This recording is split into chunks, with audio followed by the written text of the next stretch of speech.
Welcome to the Summit City, home to the 260's dedicated high school athletes and fans. Each victory and celebration captured by our cameras. Treasure the highlights from the Summit Athletic Conference this season, or complete games live or on demand. After all, nobody's more proud to call Fort Wayne home than SummitCitySports.com.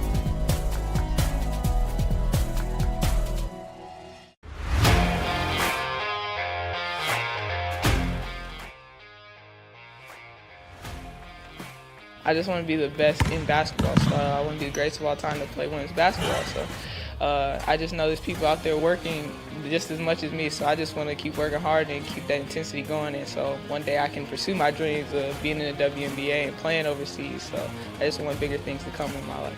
I remember when I started in March, she could do 0 pull-ups. She did have a great 25-inch vertical when she first started.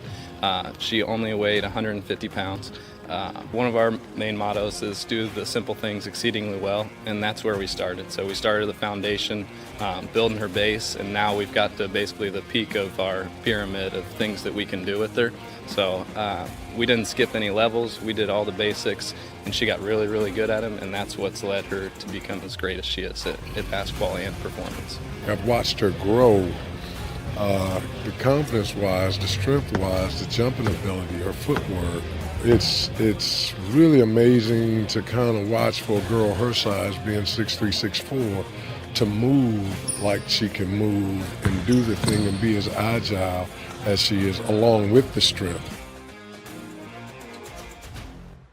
Thank you for watching Summit City Sports. To help broaden our coverage, we're asking you to become a monthly sponsor to our Patreon account. We produce weekly highlights and live video broadcasts. When the Homestead girls golf team won its first state title in program history, we were there. When Fort Wayne brought back 3 state titles in cross country, we were there. We believe in sharing positive stories and setting the standard for how high school sports should be covered. Join us and donate today. At the University of St. Francis, you'll find everything you need to succeed, from business, nursing and science, to the arts, all with a 99% career success rate. You belong here. Here. Here. I belong here.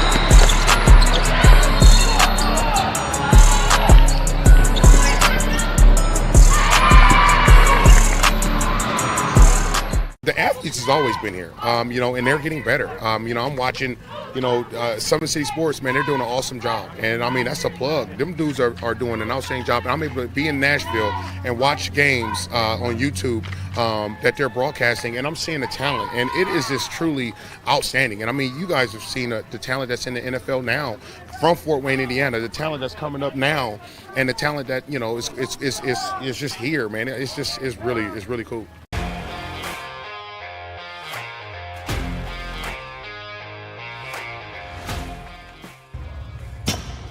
I like to stay active. I try to come in here at least 3 times a week and just get my 1-hour workout in.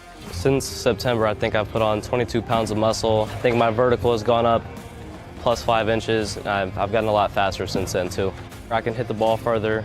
In football, I can push people around more. It's basketball easier too. Just being stronger just makes everything easier.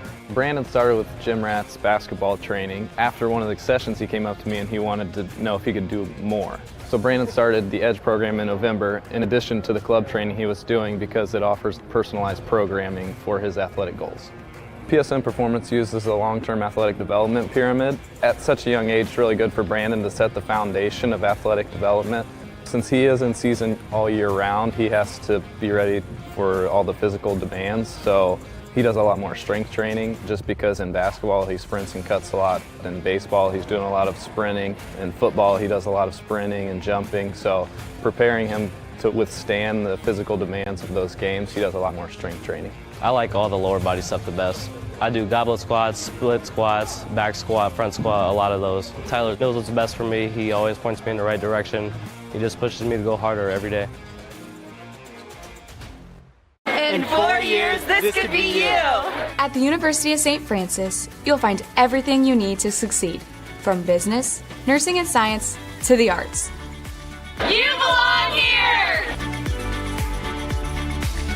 Area sports looked a lot different back in 1952 when Jim Kelly opened his first dealership in Fort Wayne. 70 years later, that original dealership has grown into the Kelly Automotive Group with 14 brands in 3 locations, including our new Fort Wayne Auto Mall and Kelly Chevrolet on Lima Road. Fort Wayne continues to support our local teams and businesses. Thank you for 70 years. We could have never done it without you. Visit us today at drivekelly.com. Anderson Heating and Air, locally owned and operated with over 50 years of experience. Call us today and get a free quote on a brand new furnace and AC, financed and available. Don't wait. Call us today and sign up for a maintenance agreement and stay cool. Our maintenance agreements will ensure that you're first in line if you have an emergency, and we'll send one of our service techs out for cleanings twice a year. Call us at 557-0958 or request an appointment on our website. Call Anderson Heating and Air, where your emergency is our emergency. The sun beats down on Spooler Stadium tonight for a matchup that doesn't need a whole lot of introduction. It's the #1 team in 5A. The Snider Panthers coming in at 4-0 on the season and 2-0 in the SAC, taking on the runner-ups in 6A a season ago, the 3-1 Carroll Chargers, who are also at 2-0 in the SAC this season, ranked number 9 in the latest 6A poll. It's the matchup that everyone's been talking about for the last couple of weeks. Everybody has been waiting for this moment, and it's finally here. Snider and Carroll, Week 5, midway through the high school football season, and it's coming your way tonight on Summit City Sports. Jaron Matheny, Jeff Mahoney, so glad that you are with us tonight for this matchup, which is promising to be a great one. The Chargers come in with a loss on the resume, but they've won 17 consecutive games in the SAC, looking to dethrone Carroll is Snider. The powerhouse Panthers look to be back on track once again under Coach Tippmann this season, Jeff, and this matchup, it makes you salivate a little bit when you think about who's on the field tonight between Carroll and Snider, all the athletes, all the talent, all the tradition as well that comes with these two football programs. You're not going to find better football probably across the state this evening than right here in Fort Wayne and at Spooler Stadium. Well, we've been saying it for years, Jaron. I mean, Snider football and Bishop Dwenger football are two, along with Bishop Luers, are known statewide for just years and years, decades upon decades. So what does Carroll do? They did the smartest thing ever. They grabbed one of the top assistants from Snider High School 11 years ago and picked up Doug Dinan as their head coach. And Doug has brought that Snider mentality over to Carroll, and back-to-back SAC championships are somewhat of the result of that. Last year, heading to the 6A state championship game, the first team ever from this area to do that.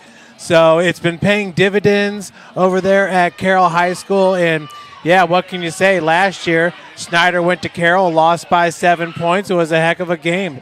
The year before that, Carroll shocked the world, winning 29-28 here at Spooler. That was a game where you found out maybe 2 days ahead of time that Jeffrey Becker was not going to be able to play.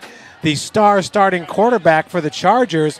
Enter Owen Sheely, a junior QB, and all he did was just look spectacular, throwing for over 350 yards, hit Jamison Coverstone, I believe it was 3 touchdowns, over 300 yards receiving. Coverstone now a wide receiver at Marion University. And, of course, Owen Sheely passed way before his time, right before last season. So our thoughts are certainly with Owen, because what he did here 2 years ago at Spooler Stadium was something special. When no one believed in Carroll, he rose to the occasion and found his teammates, and Carroll just put together an impressive victory. So the last time that Snider was able to get a win against the Chargers was in 2019, and that was 21-20. So this has been a tight rivalry for the past few years. But you know what? Everybody's been thinking ever since week number 2 that, hey, Snider's the best team in Fort Wayne. Yep. I mean, they went to Warren Central and won 42-20. Warren Central, a week later, went to Carroll and barely lost 18-14. So that must mean Snider's better. Well, I'll tell you what, Jaron, you can throw all that stuff out the window. Carroll played their best game of the year last year. Well, I'll say against Snider, arguably against Hamilton Southeastern, Right. In the semi-state to get to Outside of postseason play. to get to that state championship game. But Carroll always brings it in this game. And you can tell the excitement is down on the field right now from both of these sides. It should just be a great, great evening of football here tonight between Snider and Carroll from Spooler Stadium. The Panthers coming in following a 41-0 win over Southside last week. Carroll defeated Dwenger a week ago, 40-13 the final score, but that was a closer game than the final score will indicate. Dwenger was in that game in the fourth quarter. It was a 7-point game in the fourth quarter. Lots of things to look forward to in this matchup, but like Jeff just said, Carroll always brings it for this matchup against Snider, and we expect nothing less than that here this evening. The Chargers losing to Hamilton Southeastern to open up their year, 28-14. That was after they defeated the Royals in semi-state a season ago. They got a win over Southside and then the win over Dwenger as well. Certainly the Warren Central victory sticks out, but 3-1. 2-0 in the SAC, 2-0 in the SAC for Snider. We did get a little bit of clarification this week as to how things are going to shake out in the Summit Athletic Conference. Every game counts, minus that Week 2 matchup, Wayne and Northside, I believe it was. That one won't count on the official SAC division win-loss column, but to go 7 games deep in the SAC is what it'll end up being this year. So 7-0 is the best record you could go this year in the Summit Athletic Conference. But it feels like, and maybe this won't be the case when all things are said and done, that this matchup between Carroll and Snider, with respect to Homestead, is probably the one that determines the SAC this season. Sparty also 2-0, but they get Carroll and Snider still on the schedule here to finish out the year, and then Dwenger at 1-1, Northrop at 0-2 in the big division here in the SAC. Big time matchup between Carroll and Snider tonight. Let's take a look at the Chargers a little bit deeper. Head coach Doug Dinan, you talked about it, Jeff, coming over from Snider. And before we check in with the Chargers, we'll pause here for the national anthem at Spooler Stadium.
The Snider Band taking us through our national anthem tonight as we are just over 15 minutes away from kicking things off between Carroll and Snider. The Chargers 3-1 overall in the season, 2-0 in the SAC, led by quarterback Jimmy Sullivan.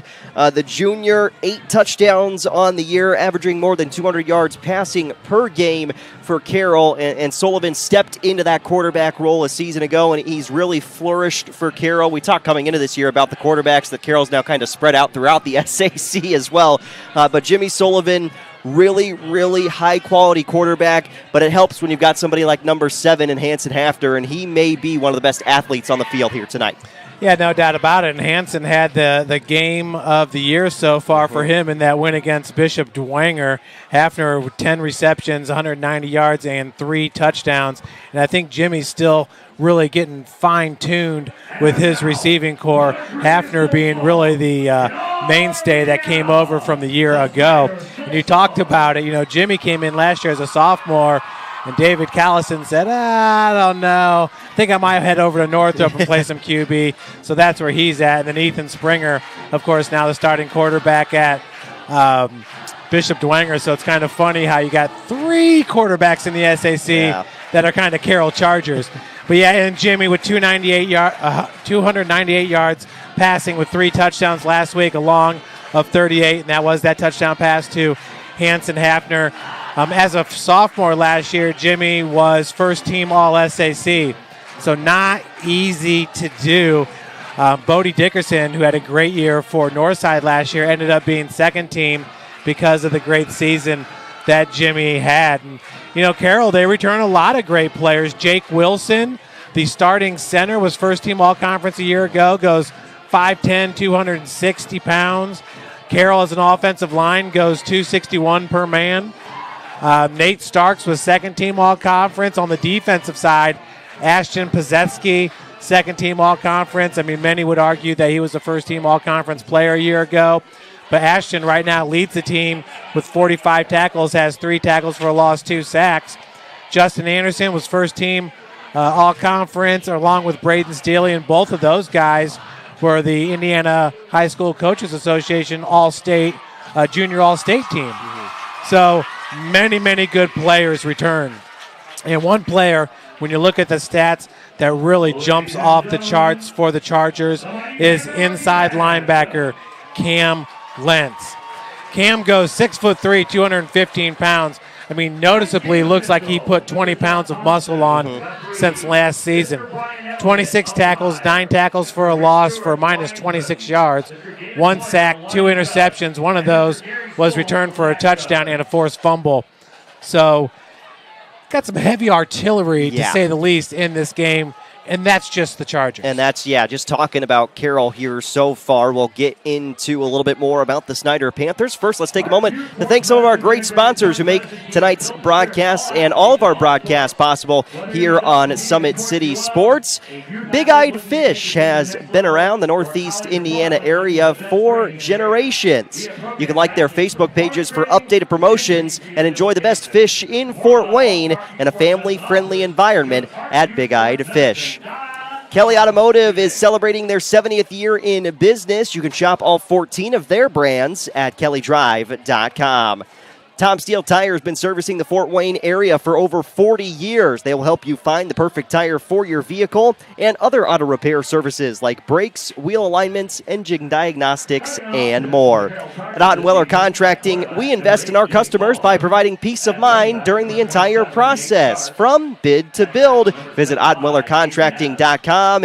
And Summit Volleyball trains and builds the highest quality volleyball players in the area from ages 5 to 18. Our players are equipped with elite level skills and a foundation of life skills. Jump on board. Together we can reach the summit. Jeff, now let's focus in here, and of course Anderson Heating and Air Conditioning, another great one of our sponsors. Let's focus in here on the Snider Panthers and all the good things that they do. Number 1 in 5A, 4-0 on the season, 2-0 in the big division here in the SAC so far this year. They're led by quarterback Keyron Billingsley, who, funny enough, in the pronunciation chart, we see him as Cool Ron as well. Cool Ron Billingsley. Sounds right to me. Yeah, sounds right, and he has been Cool Ron so far this year at the quarterback position for Snider, but maybe more importantly is number 1 in the backfield, Uriah Buchanan, who is just over 650 yards rushing already this season for Snider. As number 1 goes, the Panthers go, and they want to feed number 1 early and often tonight. Well, there's no doubt about it. And, I mean, Uriah Buchanan would more than likely be leading the area in rushing if it wasn't for, coming off games against Concordia and Southside, where he hardly really gets any reps. Right. But entering today, Uriah ranks number 2 in Northeast Indiana with 657 yards under his belt. He's got 7 touchdowns as well. And I'll tell you what, you said maybe more importantly, I don't know about that. I think when you look at Kieron Billingsley and Uriah Buchanan, you're going 1A and 1B because they are the ultimate duo. Last week against Southside, Uriah 11 carries, 140 yards, 2 touchdowns. Billingsley had 2 passing touchdowns, one of those going to Boston Connolly, one of their wide receivers, and then Ganaway as well. But, of course, the game that, really put these two on the radar was that Warren Central game where they just went off, combining for 300 yards in that win against Dub C. And then a week later, going over to East Noble, getting the win 45-28. Buchanan was absolutely out of this world. 20 carries, 282 yards, 3 touchdowns, a long of 64. And that is against a very, very good East Noble team, an East Noble team that's taken on Leo tonight for... it's interesting because New Haven beat Leo last week. Right. If Leo were able to beat East Noble, things could start getting interesting in the NE8. But we'll see what happens, and we'll see if maybe New Haven doesn't get their first NE8 championship since 2017. But yeah, a lot of real players here for Snider. Anchoring the offensive line is Ethan Dotson, the commit to Air Force, who was second-team All-Conference a year ago. Goes 6'4", 285, and Jaron, at any time, they can pull him to the defensive side of the ball and put him in at a nose or a 3 technique in that great Snider defense that they run. Will Kelso, the defensive tackle, was first-team All-Conference last year. Brandon Logan, Lucas Rohrbacher were both first-team All-Conference and All-State players. Of course, Brandon Logan got offered by the University of Iowa and said, I don't know, fellas, I think I'm going to play Division I baseball instead.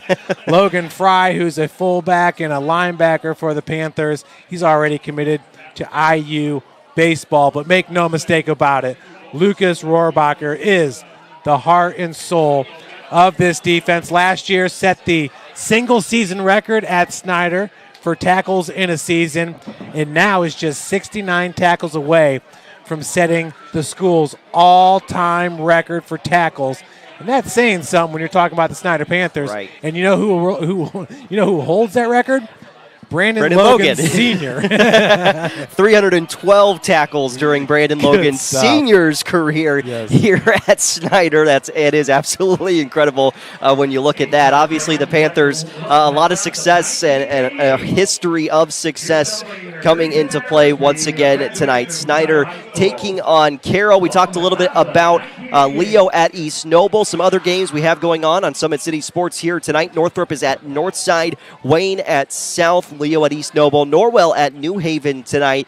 I'll tell you what, the Knights have had a tough schedule on the Norwell side of things to open up their year. That could be a dangerous game for New Haven. DeKalb is also at Columbia City this evening, and the Eagles could go to 5-0 with a win over DeKalb tonight. So big games, obviously, all across the board, but probably the biggest one is right here. Snider taking on Carroll tonight as the Panthers are getting ready to run through the banner and onto the field at Spooler Stadium, and it just feels like big-time football here in the 260 tonight, Jeff, and this is everything you dream about when you look at the schedule, and it came out and circled it week 5, the big matchup with Carroll and Snider, and we're finally here, and I don't know that expectations could be higher for either side coming into this matchup and knowing what a win here tonight does for you going forward in the SAC. Well, there comes the Panthers right there, but the expectations were for Carroll to walk through the SAC heading into this season. Coming off the state championship game, the season that Jimmy Sullivan had a year ago, Braden Steele, who's an all-state safety, but also last year ran for 482 yards, averaging 7 yards a carry with 13 touchdowns. I mean, Braden Steele is absolutely legit. Looks like he'll probably end up at Western Michigan playing college football. So the expectations were for Carroll to just walk away with it. What people didn't understand was how good and how impressive Kieron Billingsley would look at quarterback. So Snider sort of shocked the state at least Northeast Indiana and Marion County, when Snider went to Dub C and handed it to the Warriors. I mean, that just doesn't happen on the Warriors' turf. And then to just follow it up with the big win in East Noble, and then obviously taking care of business like they did against Southside and Concordia, which was expected.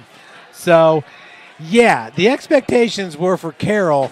And now Snider, I think the majority of the people after that week 2 said, okay, Snider is going to win this matchup.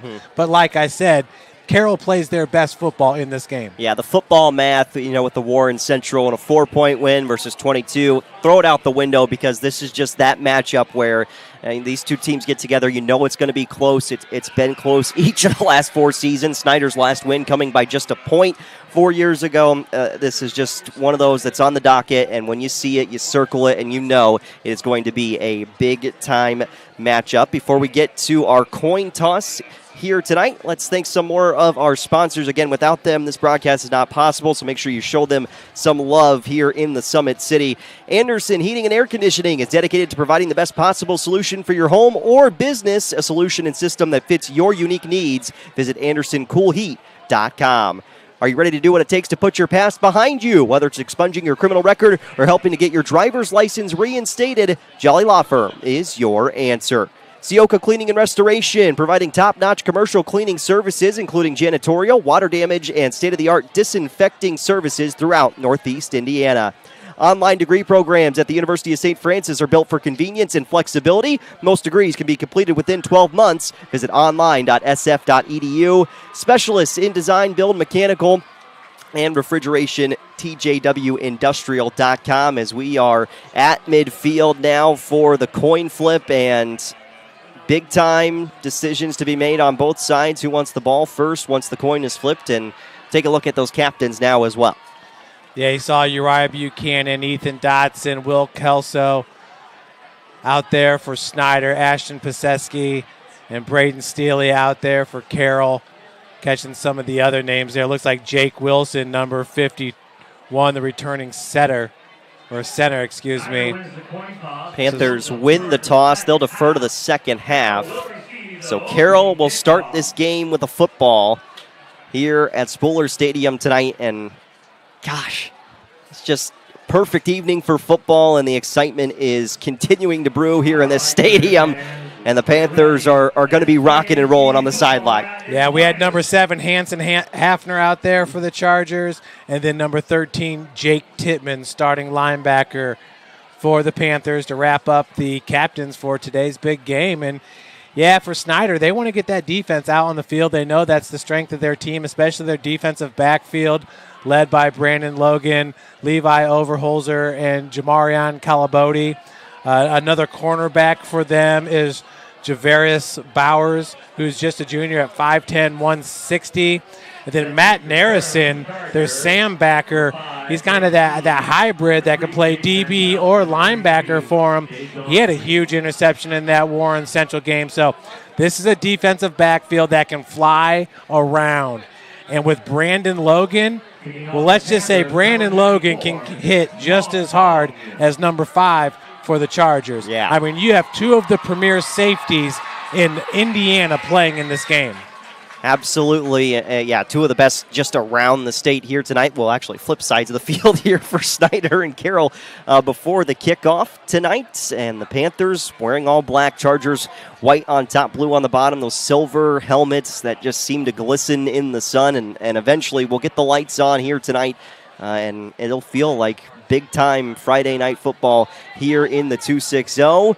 Tongue tees it up, and how about it, Jeff? Carroll and Snider, nothing better than this. Yeah, Nate Stark's going to go back to return it along with Braden Steely, the top 2 return men. Steely with 5 kickoff returns on the season for 89 yards, averaging 17.8 yards per return with a long of 53. Starks averages 25 yards per return, a long of 47. And one thing that I thought was interesting when I was talking with Coach Andy Papangiannis, but, one of the fastest kids on this Carroll team is Jimmy Sullivan. Yeah, and we'll see him use his legs potentially. Just depends on when we're going to see him use his legs tonight for Carroll, and who can win the battle in the trenches? We saw the Chargers struggle to run the football a little bit last week with Dwanger. Has to change if Carroll's going to win on the road tonight. Tongue tees it up. Kick is away. We are underway. Snider and Carroll as this one bounces into the end zone. And here comes Jimmy Sullivan for the first time out to quarterback the Carroll Charger offense. Again, 3-1, 2-0 in the SAC. Tons of weapons all around for Carroll, but it all starts with number 8. And a great job there by DeJon Green as he just let that one bounce over him and into the end zone. He's another guy to look out for, the backup running back, a junior at 5'8", 151. He averages 15.1 yards per carry. Baby powder is flying through the air here on the student section side for Snider. It's neon night for Snider, America night on the other side in the student section for Carroll as Jimmy Sullivan is out and the pistol set. Chargers with motion from Brady Road. Snap. Sullivan gives on the ground. That's Nate Starks with the first carry here for Carroll, and really nowhere to go on that first attempt. It's Lucas Rohrbacher in on the stop. Yeah, get used to that one right there. Rohrbacher once again over, I think it was 132 tackles just a season ago, picking up right where he left off this year in limited time played. Chargers looking to go a little bit quicker here at the line of scrimmage. Sullivan dropping back to pass. Airs it out towards his own sideline. There's Hafner with a catch and a first down for Carroll. Yeah, great job there by Hanson Hafner coming in as the team's leading receiver, 22 receptions for 340 yards, averaging 15.5 per reception. Hafner now 23 receptions on the year. We talked about in the pregame, he had 3 touchdowns last week. Back to the ground with Starks, and again, Snider defense bottles him up, this time for a loss of 2 yards. Yeah, we'll take another look at that one here on the Traction AP replay. It's like Adam Blakely, the first one to get in there for Snider. Yeah, the defensive end. I mean, this is a swarming defense. They're aggressive, and right now that just fed right into their hands. 2 receivers either side for the Chargers. Sullivan back to pass. Near side, look, incomplete. There's Bachman on the reception across midfield and into Snider territory. Jimmy Sullivan 2 for 2. Yeah, good start to this game for Jimmy Sullivan, and good job there by Bachman, who's a senior at 6'1", 185. Overholzer in on the tackle for Snider, but it's first down and 10 for Carroll into Snider territory for the first time today on this opening drive, and we've got an official timeout on the field, although I don't think Carroll's going anywhere necessarily. They'll reset the play clock. And on the replay there, you saw Bachman was able to find the hole in that zone there. Sullivan popped it in. He was able to pick up the big gain. Sullivan rolling to the far side, looks for Hafner. There he is. Hafner with another catch and an exquisite grab that time for number 7. Yeah, and right now the Chargers are just dinking and dunking, picking apart this defense. They're going to take what Snider gives them. Snider's going to have to get aggressive and put some pressure here on the junior QB. Sullivan rolling out to his right. No pressure at all. Timing pattern near the sideline and a completion. Sets up first down and 10 from just inside the 30-yard line.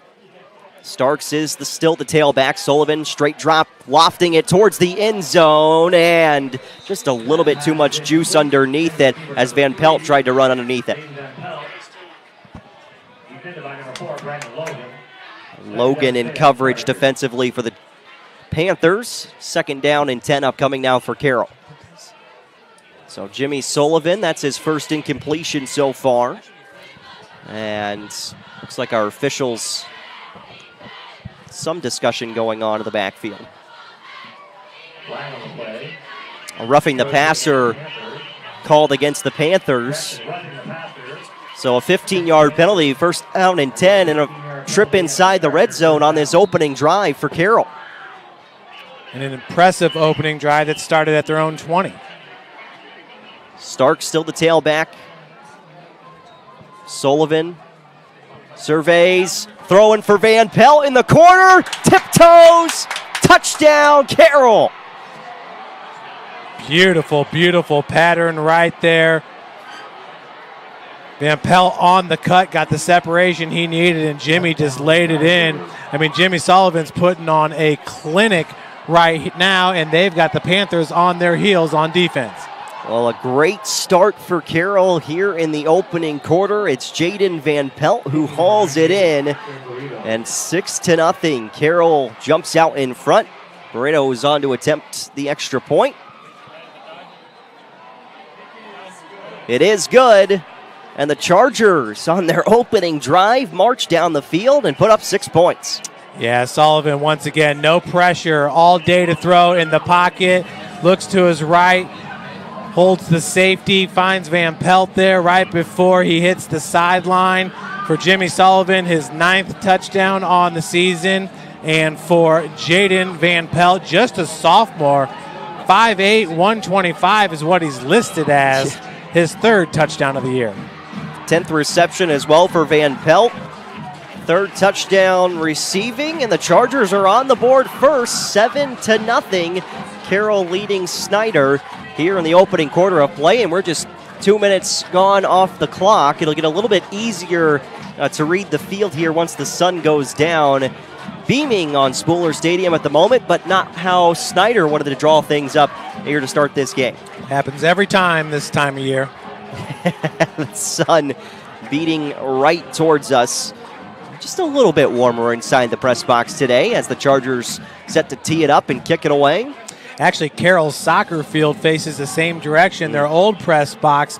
So when they did their renovations, they made a new press box, giving the people that work in the press box a little bit of a break. Dempsey boots it away, and back into the end zone. It'll be a touchback as it's fielded inside the end zone there by Colabody. 1st down and 10, and our first look at the Snider offense with Kieron Billingsley and Uriah Buchanan leading that charge in the backfield. Jamarion Calabodi, a big-time cornerback and also a really good kick returner, had a huge kickoff return for a touchdown in Week 1 against Warren Central, averages 35.5 yards per return. That time unable to bring it out of the back of the end zone. Now Uriah Buchanan stands behind Kieron Billingsley as the Panthers are on offense for the first time with 3 receivers towards the top of your screen. And it's Buchanan on the carry and wrapped up. Cameron Lentz is in on the stop. Yeah, and Lentz has been doing that all season long. Like I said, the weight room was very, very kind to Cam Lentz in the offseason. He put the work in here on the Traction AP replay. He just fends off the block right there by the starting right tackle for the Panthers, and that's Dotson. But Lentz just has no problem shedding the block and making the stick. Billingsley back on the ground, and Buchanan tripped up, picks up a yard or 2 more. It's 3rd down and medium upcoming for Snider on this opening possession for the Panthers. As Boston Conley comes on and a receiver off here for Snider before this 3rd down. 3rd down and 6, Panthers. 3rd down and 6 officially for the Panthers. Conley is the near side receiver. Buchanan splits out. They'll keep it on the ground. Billingsley has the 1st down as he stumbles forward. Quarterback keeper works, and Snider moves the chains. Great job there by Kieron Billingsley. I mean, he is a gamer. He's one of those primetime players where he's going to rise to the occasion for you. Here are the Panthers keeping himself all the way, just reading that first block there. A great job by number 45 for the Panthers, turning his man outside. That's Richard Neichter. Billingsley on a play action, rolling far side, floats it out. Ball was tipped and then still hauled in and completed. Number 4, Brandon Logan on the reception. Yeah, Brandon Logan, the starting safety, but honestly, he can play receiver, he can play running back, he can do whatever you need him to do to help get you a win. So Logan in on the offensive side of the ball for that snap. 2nd down, and we'll call it 4 coming up for Snider. Yeah, the tight end is Jack Langus at 6'3", 200 at the right tight end spot. Back on the ground to Buchanan. Straight forward, sneaks through, and Buchanan off on a foot race. Buchanan, nobody's going to catch him. Panthers respond. Touchdown, Snider. 59-yard touchdown run for Uriah Buchanan, and that is how you answer. 8th touchdown rushing on the season for Buchanan, and you're right, Jeff. Carroll throws a right hook, and Snider responds with a left of their own. Kind of best on best, Jimmy Sullivan doing what he does on the offensive end. And then Uriah Buchanan for a second looked like he was stuffed at the line of scrimmage, was patient, rolled off, and off to the races. Point after for Winnemar is through, and we're tied up at 7 in this opening quarter. 7:50 still on the clock in the first quarter, and the offense is shining, at least on the opening possession. Yeah, we'll take another look at it on the Traction AP replay. See the handoff, Buchanan, there's nothing but just a pile of people. Rolls off and off to the races. Look at him pull away from the Carroll Chargers defensive backfield. Running away from Jackson Miller, the senior safety, and Buchanan doing what he does best, finds the end zone as the Panthers are on the board, tying up Carroll at 7. 59-yard rushing touchdown for Uriah Buchanan. Ties us up at 7 in this opening quarter. Green is deep to receive, as well as Steely. And Van Pelt back there as well. Wherever you kick it, Carroll's got somebody. See if Tong can put it into the end zone. Yeah, and now they're gonna put Green in the middle and Steely down here on the near side, hoping to trick the Panthers with Starks up top. Now they're gonna go back, so Steely takes the middle. It's a game of chess. Yeah, game of chess, trying to find a way to get it in the hands you want most. Good line drive kick, and it'll be a touchback once again. Tongue keeping things away from the kick returner, so it won't matter as much. And now Jimmy Sullivan back on the field, and like you said, Jeff, he just kind of cruised through that opening drive for Carroll. Well, yeah, and that's a huge weapon there if you can kick it through the back of the end zone and keep it away from those dangerous returners. Braden Steely, sophomore year, really made a name for himself at safety. He is a mid-major Division I caliber safety, but last year became the ultimate weapon when they started putting him in on offense. And we'll see probably at some point tonight Steely in an offensive set. Sullivan changing the play at the line of scrimmage here as the play clock goes down to 7. Starks in the backfield. Sullivan dropping back. Floats it out. Bachman makes the catch, and he's pushed out past the sticks and a first down. Easy pitch and catch once again. Beautiful timing pattern. I mean, that's what all this has been. Sullivan in the back of his mind is counting 1,000, 2, 1,000.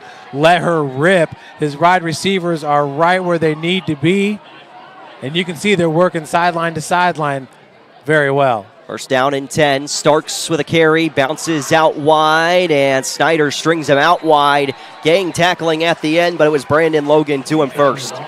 Yeah, good job there, along with number 44, Landon Fry, in on the tackle. But we're going to go to the play earlier here. Once again, just check out the timing. Sullivan lined up there 5 yards off the line of scrimmage. And honestly, he eyeballed his man the whole time. There was double coverage. Sullivan lets it loose here. Rowe with the catch, open space. Logan able to wrap him up, but back into Snider territory, down to the 30. Brady Rowe with a big catch. Yeah, the big tight end comes in with 17 receptions on the season, so that's second best on the team. A favorite of Jimmy Sullivan, averages 11.9 yards per reception. They'll add to that average with that catch of over 30 yards there for Carroll. First down and 10 for the Chargers, back in Snider territory. Sullivan, a little bit of pressure coming his way, floats it out, and this one ends up on the turf. Second and 10, good pressure on the outside from the Panthers. Yeah, they're going to have to figure out a way of sneaking somebody in there, getting that extra pressure on Sullivan. The first couple weeks of the season going up against those big 6A squads, that was the initial question, is can the offensive line protect Jimmy Sullivan? They've been doing a great job tonight. Back on the ground to Starks, and a yard. He spins and will actually fall forward for an extra yard or two. That was good of Stark. Spun back, got pushed forward, and makes it 3rd down and 7. Yeah, looking at Jimmy, he enters today with 27 carries for 78 yards, but a net of 3 yards. Sullivan, plenty of time to pass, airs it out, and not on the same page as Van Pelt on this near side. That was a 3rd down play. Now 4th and 7 upcoming for Carroll. They went quick there. I don't know if they're trying to catch Snider in the midst of a change or napping defensively. Didn't work out, and now it's 4th down. Well, against a black attack, you got to get any advantage that you can. Great cover on Northeast Indiana game night here at all the stadiums and on SummitCitySports.com. But a great cover there featuring the Snider D. 3 receivers on the near side on 4th down for Carroll. Sullivan back to pass. Lets it go. Van Pelt in the end zone again. Touchdown, Chargers.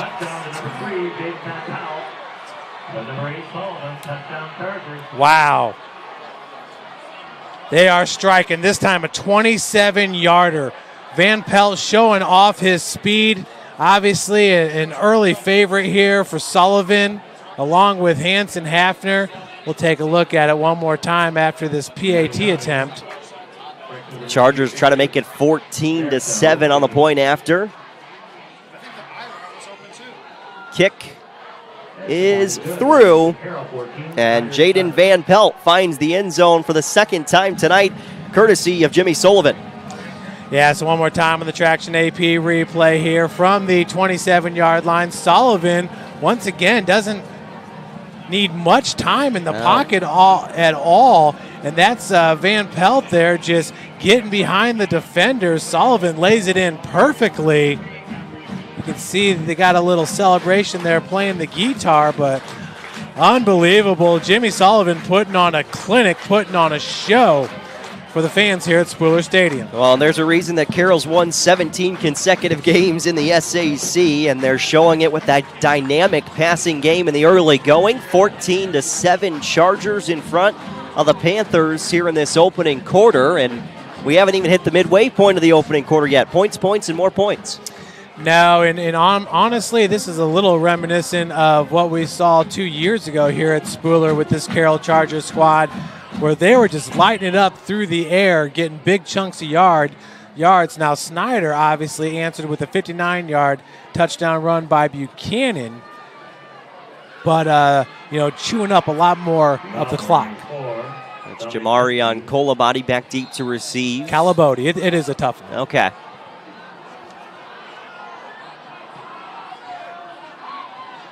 Near side, he'll let it bounce and ends up fielding it at the 2-yard line. Calabodi up to the 20 before he's run into, and that was close to being out of bounds, and then close for Calabodi to being on the sideline there as well.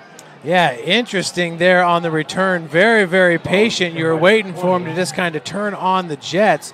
We'll see one more time here on the Traction AP replay. He snuck out of there from the bottom of your screen. Just kind of ran into a pile, and that was it.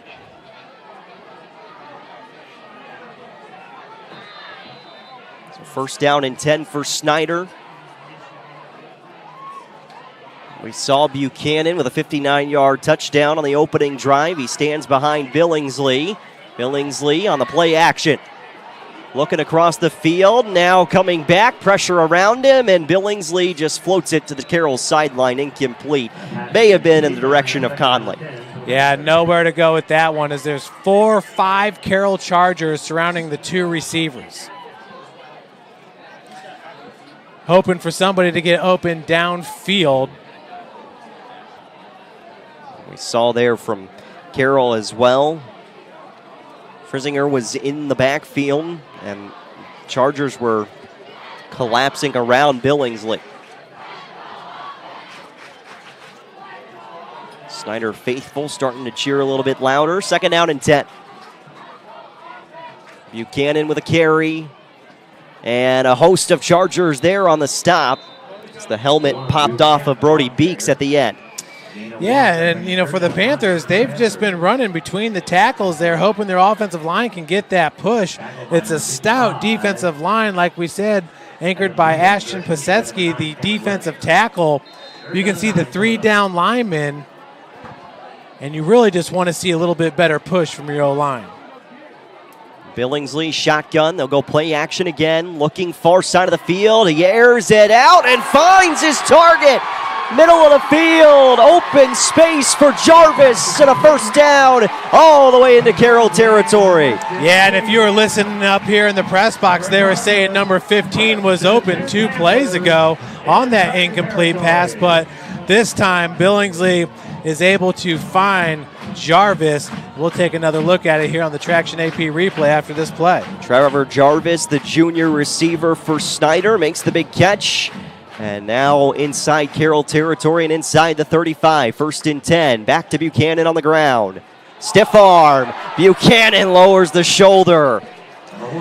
Had to get low for that one. Coming up to make the stop was number 25, Josh Talar, the 5'10", 151-pound sophomore. Carroll's got a lot of good young players, but we'll go to the play before here. Billingsley, known as a runner, but is completing 67% of his passes on the season. Great connection there with Jarvis. A big catch for Jarvis, his 8th of the year. Billingsley slings it on the slant route just a little bit low. And looking again away that time, incomplete. Now 3rd down coming up for Snider, and you're in the situation now where you got 2 plays here to get a first down. Yeah, on 3rd and 5, I've been impressed with the big right foot from the Snider Panther kicker. But, yeah, I feel like you're probably right. Just at this point, with the way we've seen Carroll on the offensive side, maybe more than anything else. Billingsley, design quarterback keeper, squirts through, and he's got enough. First down. Kieron Billingsley follows the hole and finds the first. Yeah, all the way to the 21-yard line. So that's what he does, just rides his blockers. He's a patient runner, but has that burst. It's a burst you really can't teach. He just knows how to turn it on. We were talking about that yesterday with Coach Zalman about his star running back, Brett Fox. But there he goes, squeezes through and gets the first down. Billingsley really is something special.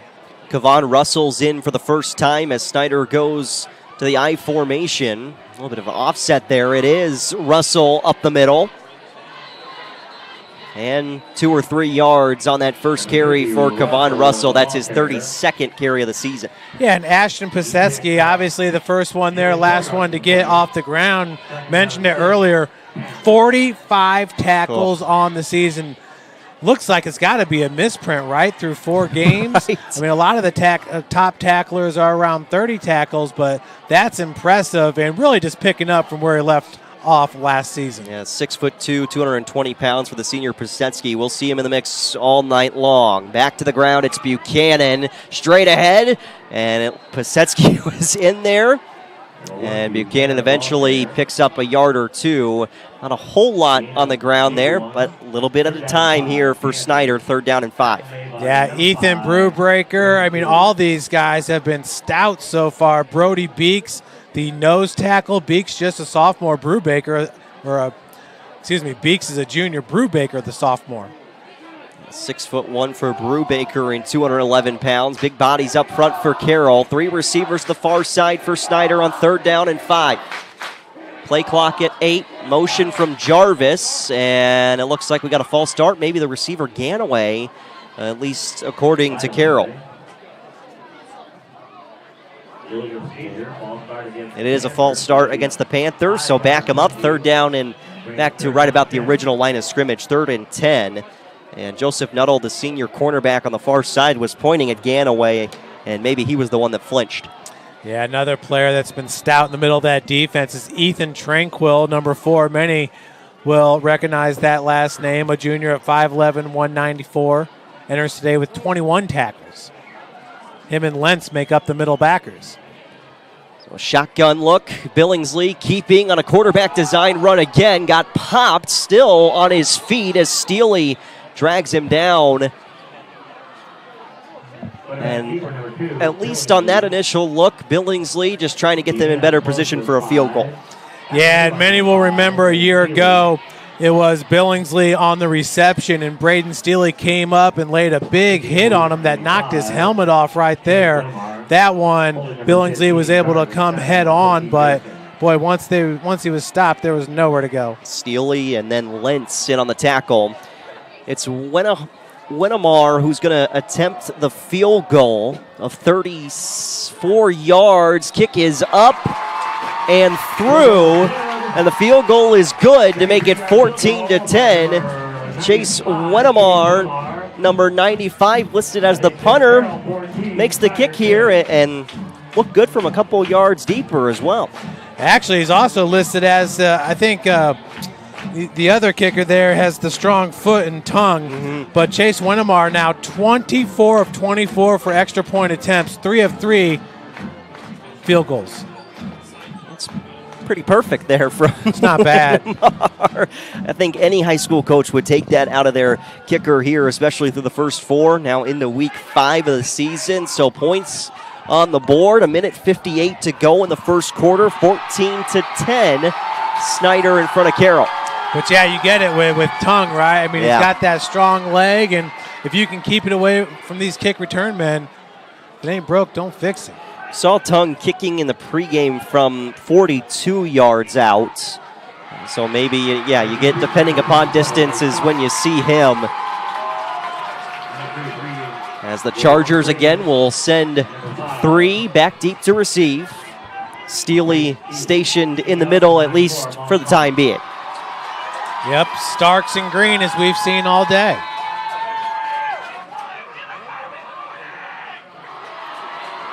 Got the plane flying around the advertisements. It's Fred Grody. Tongue kicks it away. This is returnable, went through the hands of Green and will end up in a touchback. So out to the 20-yard line for Carroll, first down and 10. And Jimmy Sullivan back out onto the field.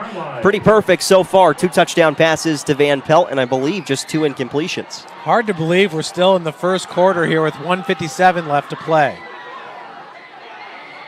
Now, I don't know what it is about this stadium, but my scoreboard just will not work here. And just interesting. Depending upon where you go, you never know how technology is going to figure itself out. It's actually really frustrating. We won't let it get to you, Jeff. First down and 10. Jimmy Sullivan leads the offense back out on the field for the Chargers. And again, as I said, pretty perfect so far. Picture perfect for Carroll. Sullivan takes the snap. Airing it out down the field, looking for Bachman in stride. Just a hair too far. They got the matchup they wanted, and Sullivan wasted no time putting that ball in the air. No, I mean, it's been working all day long. He just overthrew that one just a bit, intended for Bachman. And now Carroll again. They don't waste a lot of time at the line of scrimmage. Second down and 10. Play action, roll out right. Sullivan surveying. Now pressure on him. He's going to be wrapped up in the backfield. Couple of Panthers in there. And Snider looking for a big stop here on fourth down. Landon Fry throws him down. Yeah, Landon Fry, Lucas Rohrbacher, both back there. And once again, they were able to get him out of his comfort zone, out of the pocket where a majority of these touchdowns have been. And right there, just snuck right past the blockers. Fry cleans them up. Third down and 16 for the Chargers. Sullivan, quick strike. Road, hung on to it. Don't know how he did, but he's going to be just shy of the first down. It's those big paws. I mean, what great hands. What great hands there for a tight end. One more time here on the Traction AP replay. This is Brady Road that goes 6'3", 205 pounds, laying out like a wide receiver. Steely is in the game for Carroll as they go to the big set on fourth down. Oh, what an interesting formation here from the Chargers. Steely runs it up the middle. It's close to the line to gain. Depends on the spot.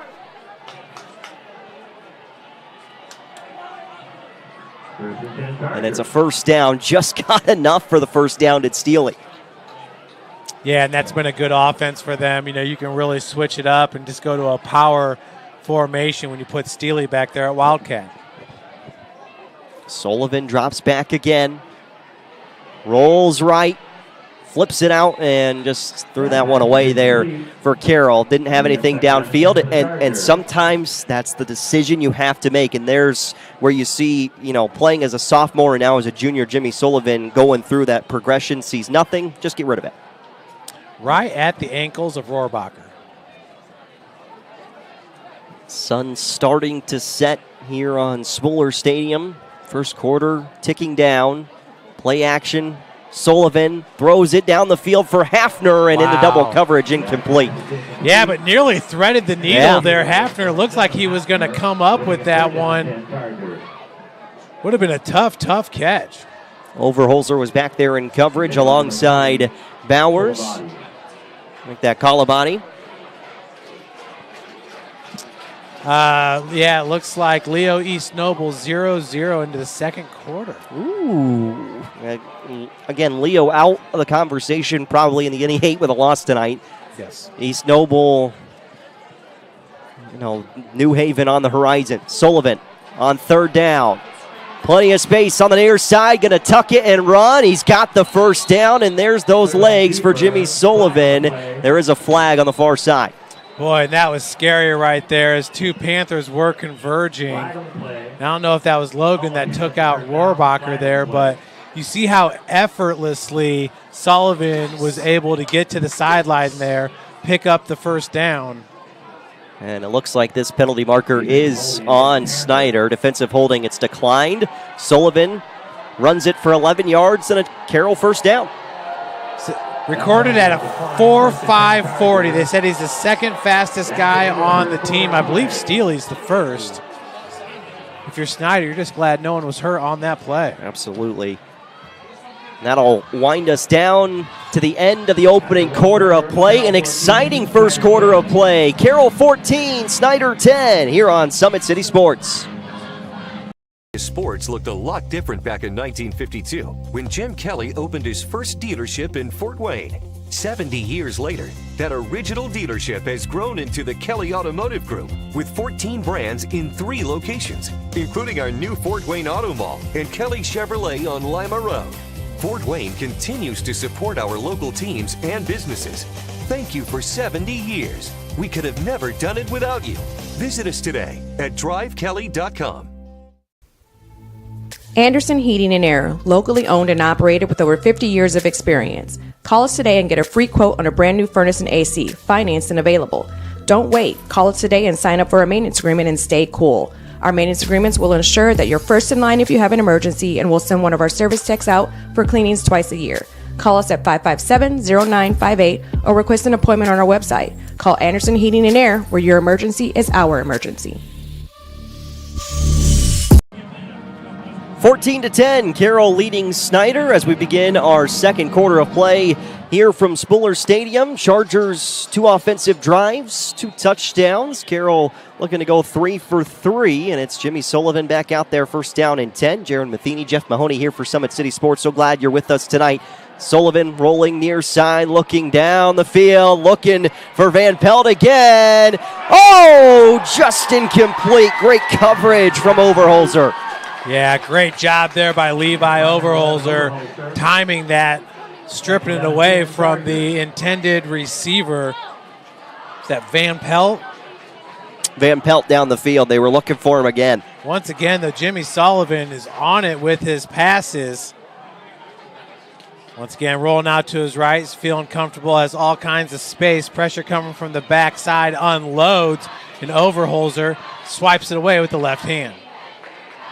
Give is on the ground this time, straight up the gut, and nowhere to go again for the Chargers. Starks on the carry and bottled up, and ball was down, maybe came out late. Third down and 10. Third down 9. Wayne is up 19-0 on Southside at the end of the opening quarter. And New Haven in front 7-0 over Norwell after one. 3rd down and 8 officially. Sullivan back to pass again. Towards the sideline and incomplete. Good coverage downfield. Yeah. Is that Tone Hernandez with the coverage 15 yards away from the line of scrimmage?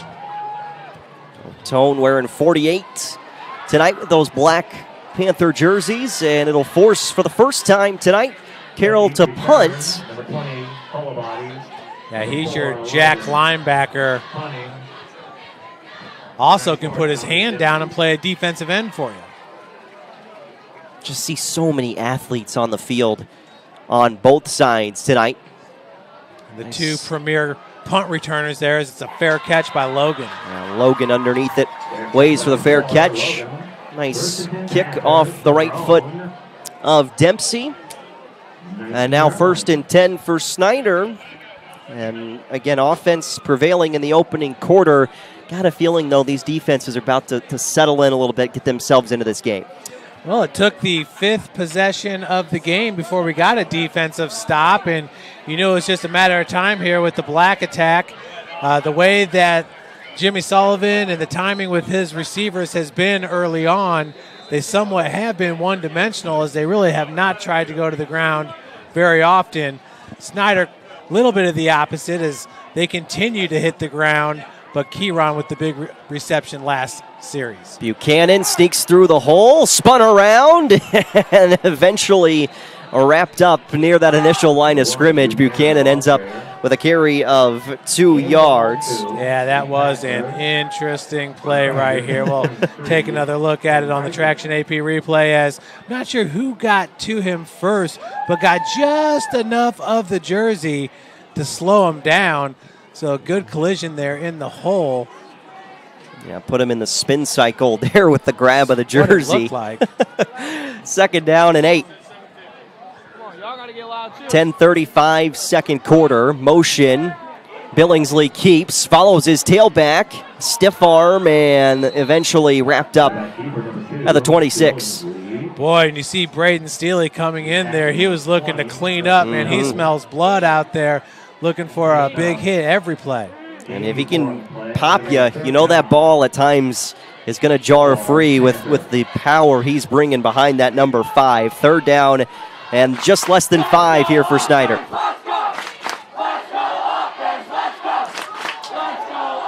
It's been heavy on the ground so far. The biggest pitch and catch belonging from Billingsley to Trevor Jarvis.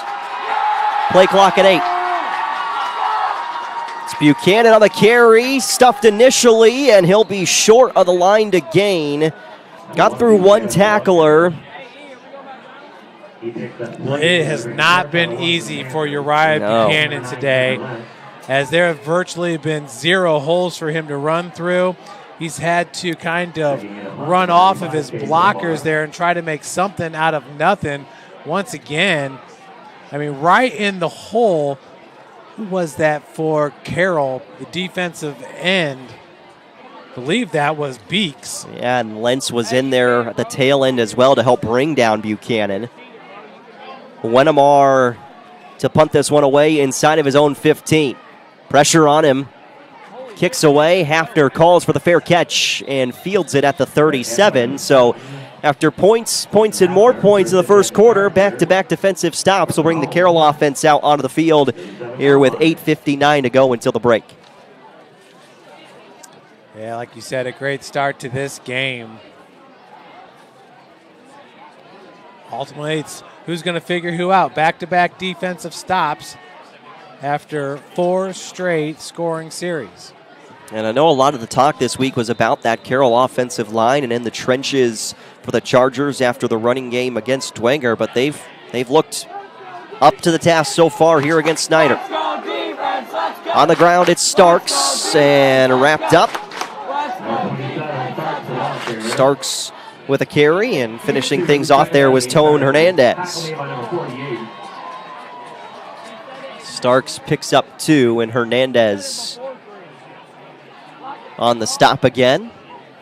Quick action, Starks on the ground, far side, and again, Snider's there on the stop. Big hit at the end, and it's Logan who applies it. Yeah, Rohrbacher got there first on the pursuit. held him up. Looked like he had the tackle, pretty much did. Held him up just enough for Logan to come up and clean up. Safeties in this game, they're looking to make some big-time tackles on both sides of the football. Yeah, that was a big hit by Brandon Logan. 3rd down and 6. Sullivan back to pass. Floats it over the middle. There's Road again across midfield. 1st down, Chargers.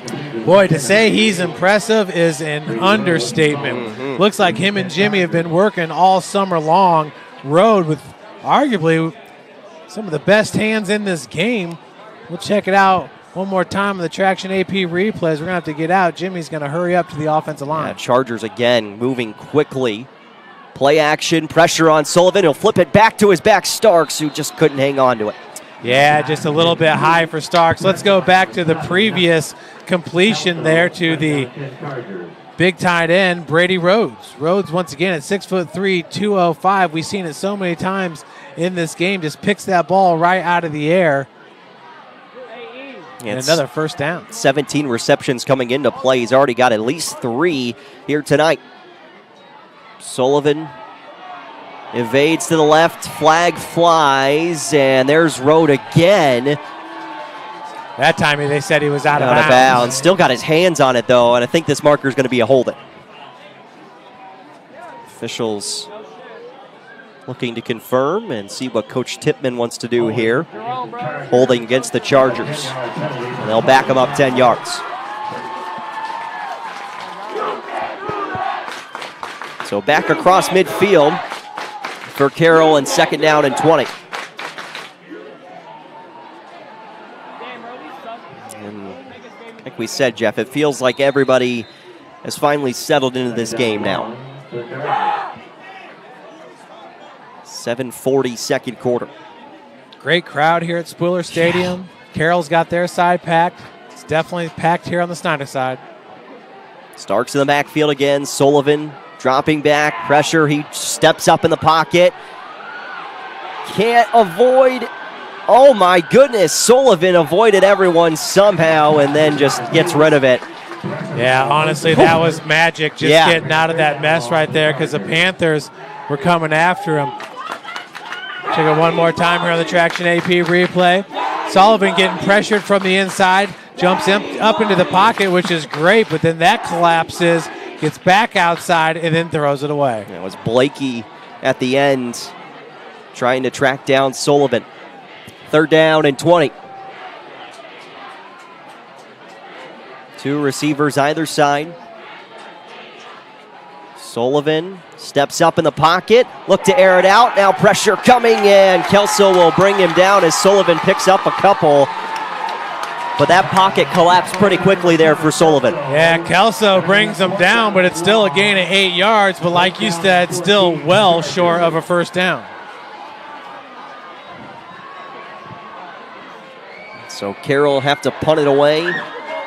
Dominic Dempsey back at his own 40-yard line.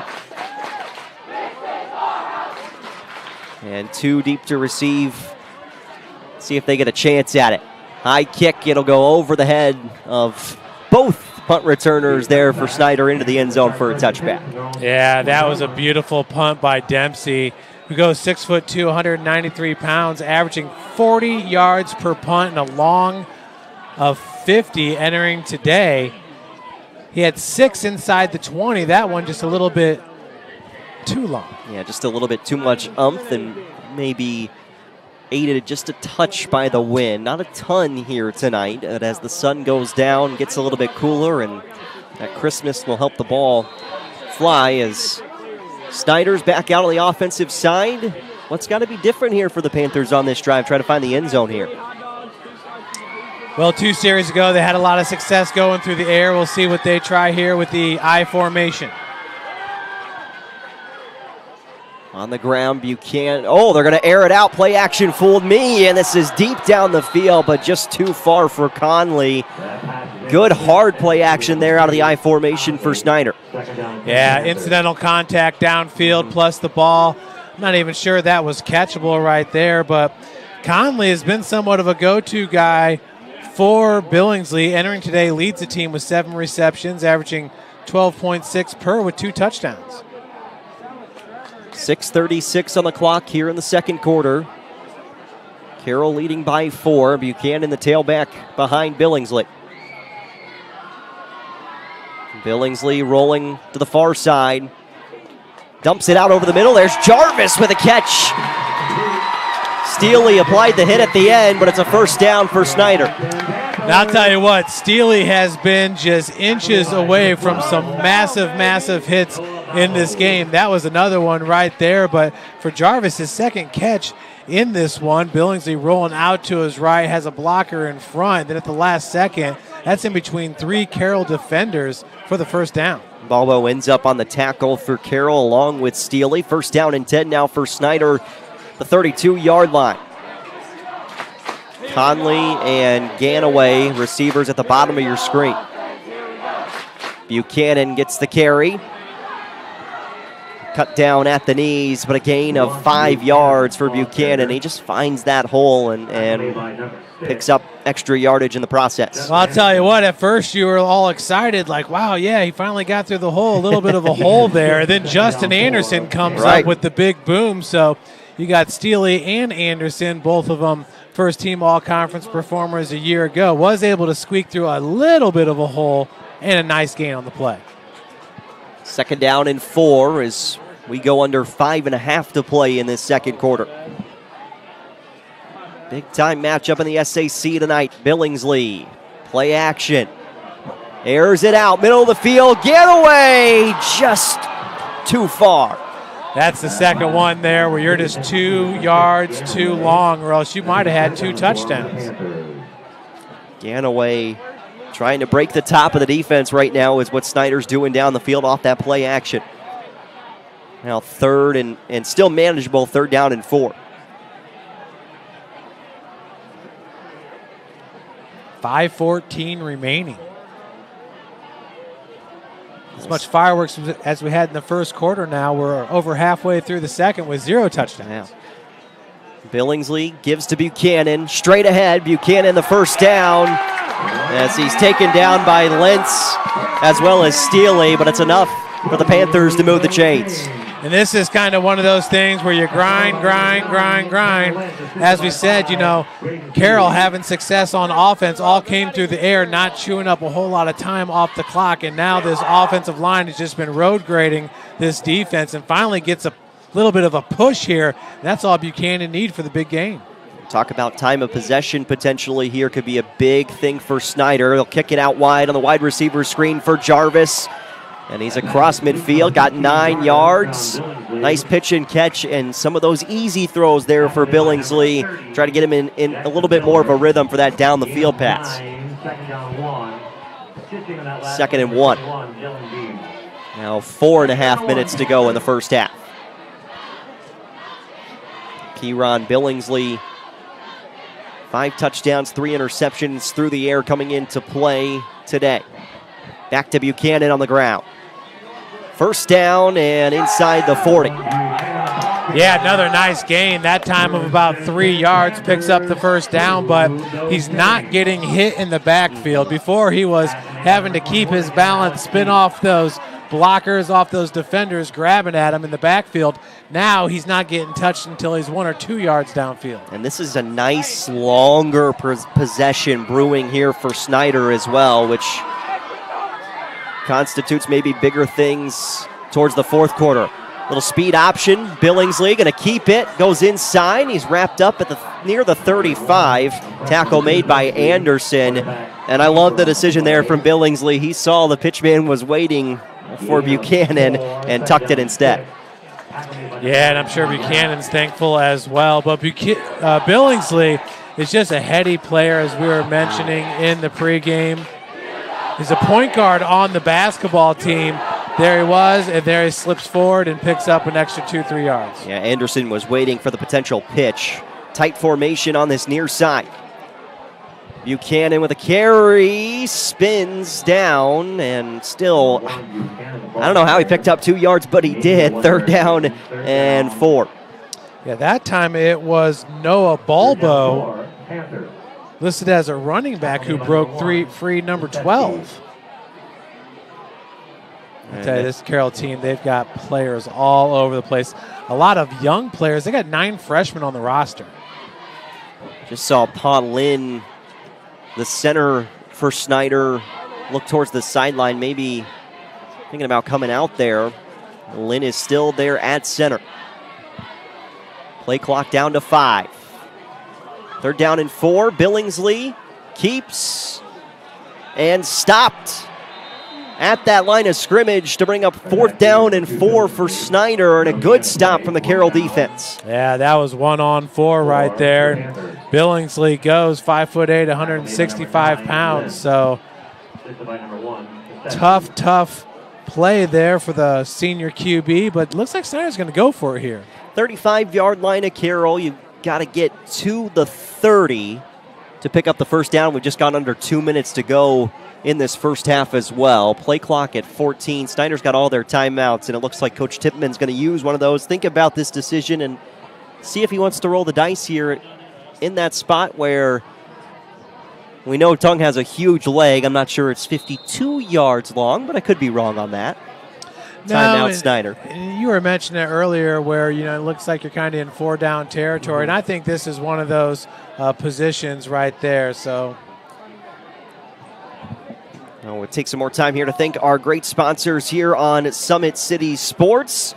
Of course, TJW Industrial, specialists in design, build, mechanical, and refrigeration. You can visit tjwindustrial.com. That's tjwindustrial.com.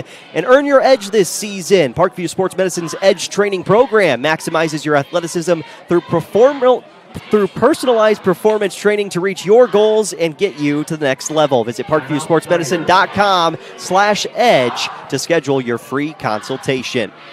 Of course, we're here on Summit City Sports. You can find us on Facebook, YouTube, on Twitter, or X, however you refer to it nowadays. We're at 260 Sports. On TikTok and Instagram. TikTok and Instagram. We're everywhere. Just look for Summit City Sports. You should be able to find us. Seems like every year they tell me I got to get on a new social media.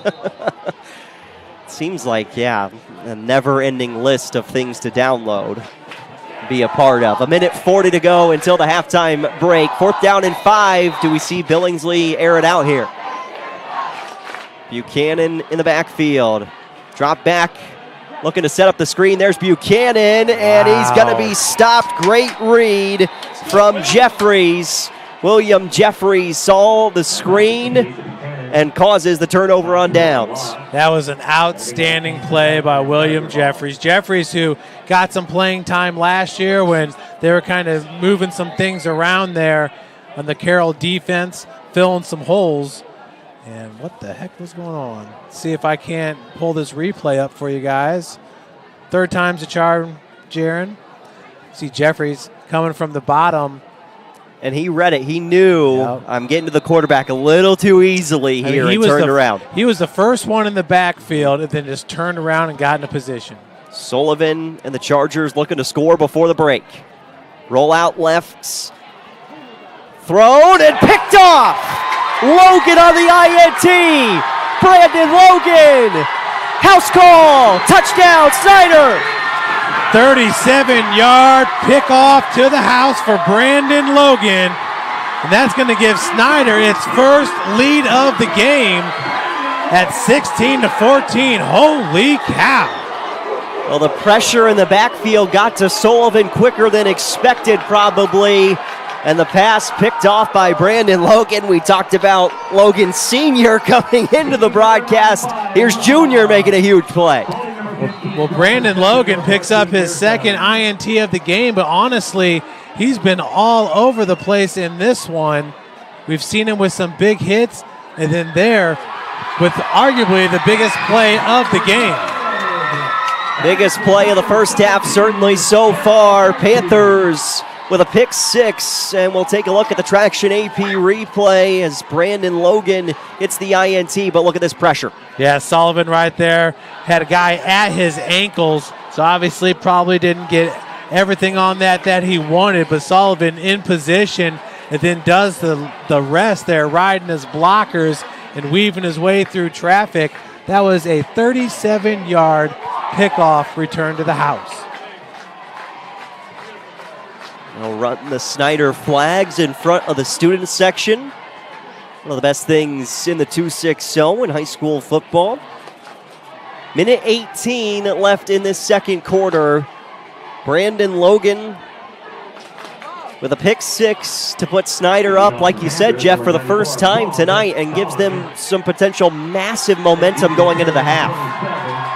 Yeah, no doubt about it. The Black Attack starting to feel themselves after you give up 2 straight touchdown passes, both of them to Van Pelt, the sophomore.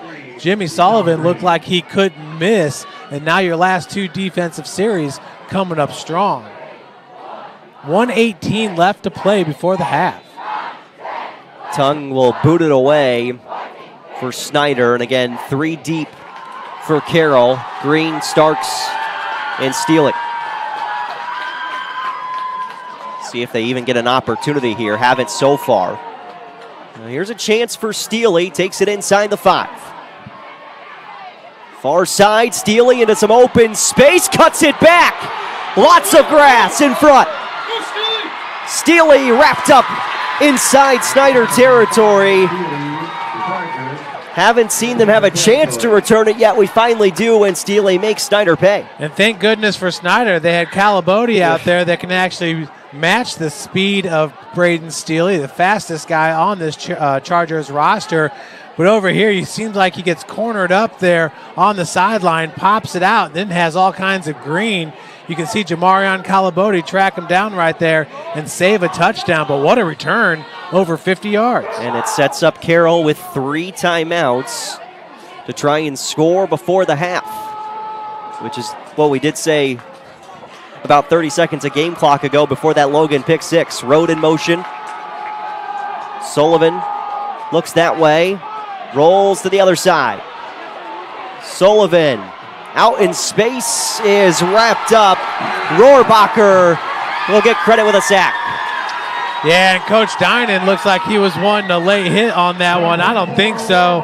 Rohrbacher trailing on the play there. You know, if you don't make the tackle, he could tiptoe up that sideline for a big gain. But once again, this is what Snider needed to do. They got the initial pressure right there. I believe that was Blakey, and then Rohrbacher out there with the tackle.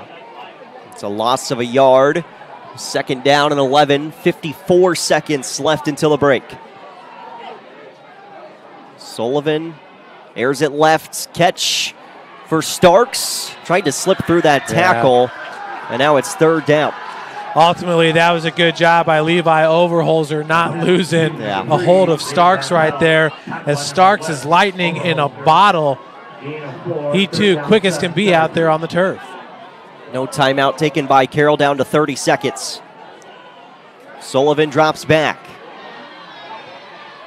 All sorts of time for Sullivan. Near side on the run, and he'll just take it out of bounds. That sets up 4th down with 19 seconds to go here for Carroll. Yeah, big Isaac Cruz at 5'8", 240 was chasing him down, just kind of ran out of speed, ran out of steam. Sullivan with a 2-yard gain right there does stop the clock, but I believe Carroll has all 3 of their timeouts remaining, and they're going to take one now. Take one of those timeouts here as the Chargers trying to put up points before the end of the first half. We'll come back with the final 18 seconds right after this.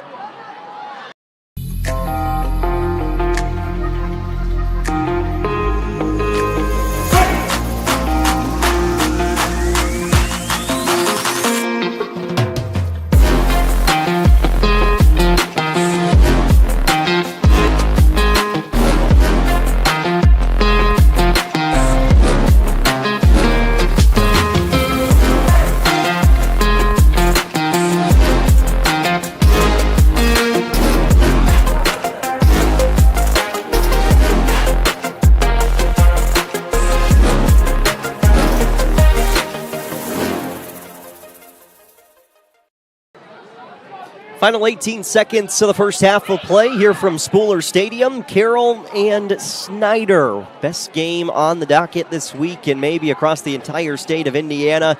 4th down, 6 coming up here for Carroll. Jared Matheny, Jeff Mahoney, glad you're with us. We'll see what Jimmy Sullivan can do before the end of the half.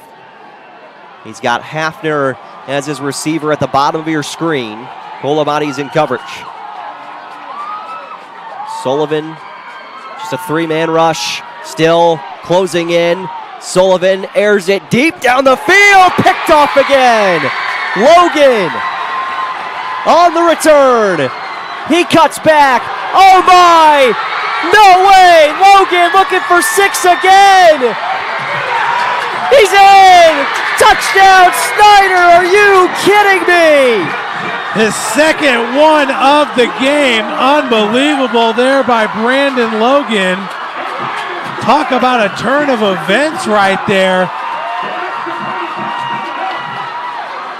The final play of the first half. And Logan finds the end zone again. Big time players and big time games. I mean, Brandon Logan's as big as they get in this one. Outside of Ethan Dotson with an offer from Air Force, I don't know that any other player has a major Division I offer outside of Jimmy Sullivan. Winnemar point after is through, and the Panthers lead 24-14 at the break. Brandon Logan finds the house again on this pick six. Well, one thing we've said in the second quarter there, Jimmy has had to do a lot of dancing right there. I'm not sure if his wide receiver was coming back to the ball and fell down. We'll take one more look at it as we're going to rewind it back. Look at Brandon kind of running out of steam right there. He has done a lot in about the last 5 minutes.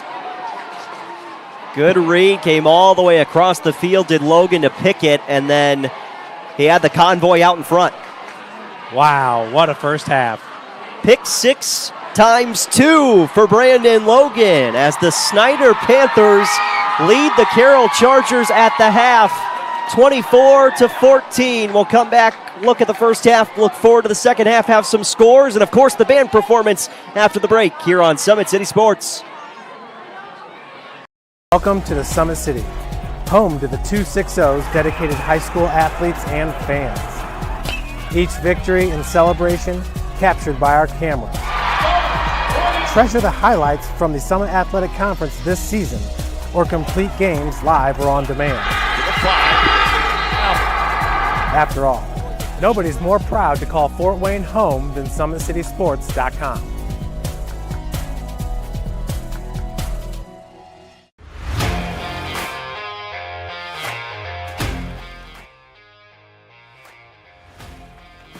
I just want to be the best in basketball. So I want to be the greatest of all time to play women's basketball. So I just know there's people out there working just as much as me. So I just want to keep working hard and keep that intensity going. And so one day I can pursue my dreams of being in the WNBA and playing overseas. So I just want bigger things to come in my life. I remember when I started in March, she could do 0 pull-ups. She did have a great 25-inch vertical when she first started. She only weighed 150 pounds. One of our main mottos is do the simple things exceedingly well, and that's where we started. So we started the foundation, building her base, and now we've got to basically the peak of our pyramid of things that we can do with her. So we didn't skip any levels. We did all the basics, and she got really, really good at them, and that's what's led her to become as great as she is at basketball and performance. I've watched her grow, the confidence-wise, the strength-wise, the jumping ability, her footwork. It's really amazing to kind of watch for a girl her size, being 6'3", 6'4", to move like she can move and do the thing and be as agile as she is, along with the strength.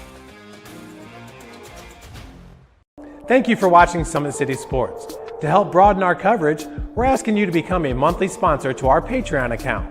We produce weekly highlights and live video broadcasts. When the Homestead Girls Golf Team won its first state title in program history, we were there. When Fort Wayne brought back 3 state titles in cross country, we were there. We believe in sharing positive stories and setting the standard for how high school sports should be covered. Join us and donate today. At the University of St. Francis, you'll find everything you need to succeed, from business, nursing and science, to the arts, all with a 99% career success rate. You belong here. Here. Here. I belong here.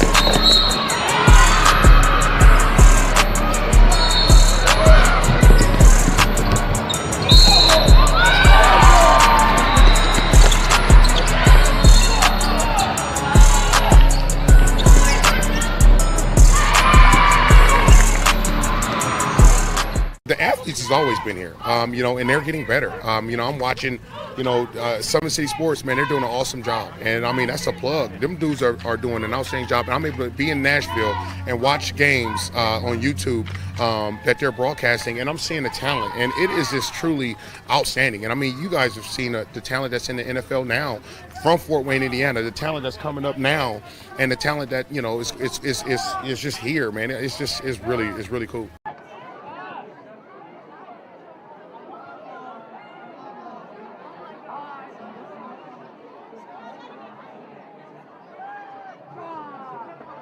Ladies and gentlemen, let's welcome the Mighty Panther Marching Band and their 2023 marching competition show at Carroll. Please welcome the band representing Mr. Brandon Crable and Miss Alex Moss. Drum majors are Cindy Adioson, Rudolph, and Lydia Ross.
Welcome to the Summit City, home to the 260's dedicated high school athletes and fans.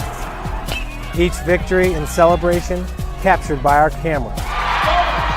Treasure the highlights from the Summit Athletic Conference this season, or complete games live or on demand. After all, nobody's more proud to call Fort Wayne home than SummitCitySports.com.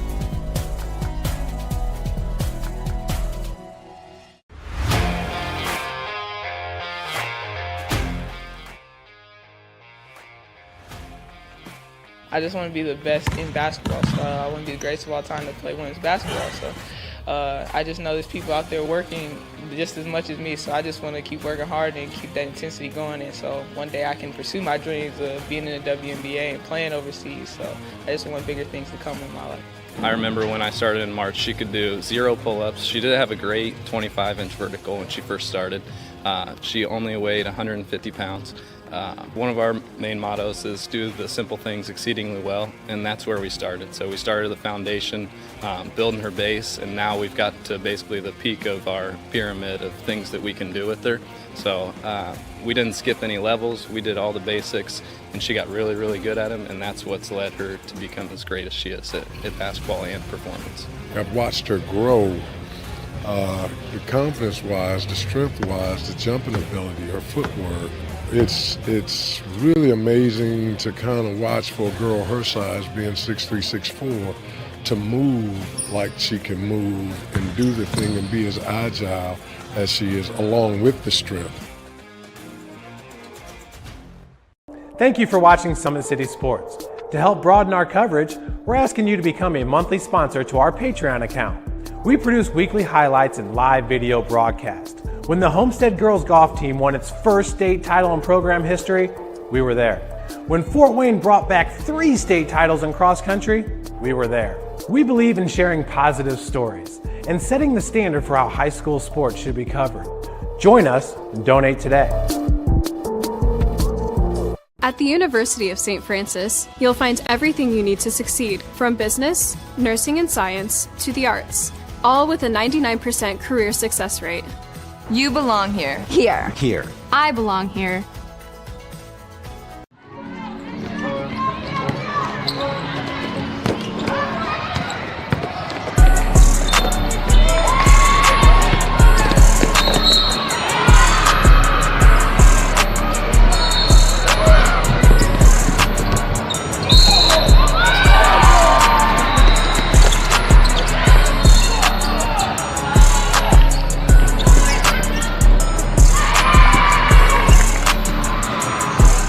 The athletes has always been here, and they're getting better. I'm watching, Summit City Sports, man, they're doing an awesome job. And, that's a plug. Them dudes are doing an outstanding job. And I'm able to be in Nashville and watch games on YouTube that they're broadcasting, and I'm seeing the talent. And it is just truly outstanding. And, you guys have seen the talent that's in the NFL now from Fort Wayne, Indiana, the talent that's coming up now, and the talent that, is just here, man. It's really cool.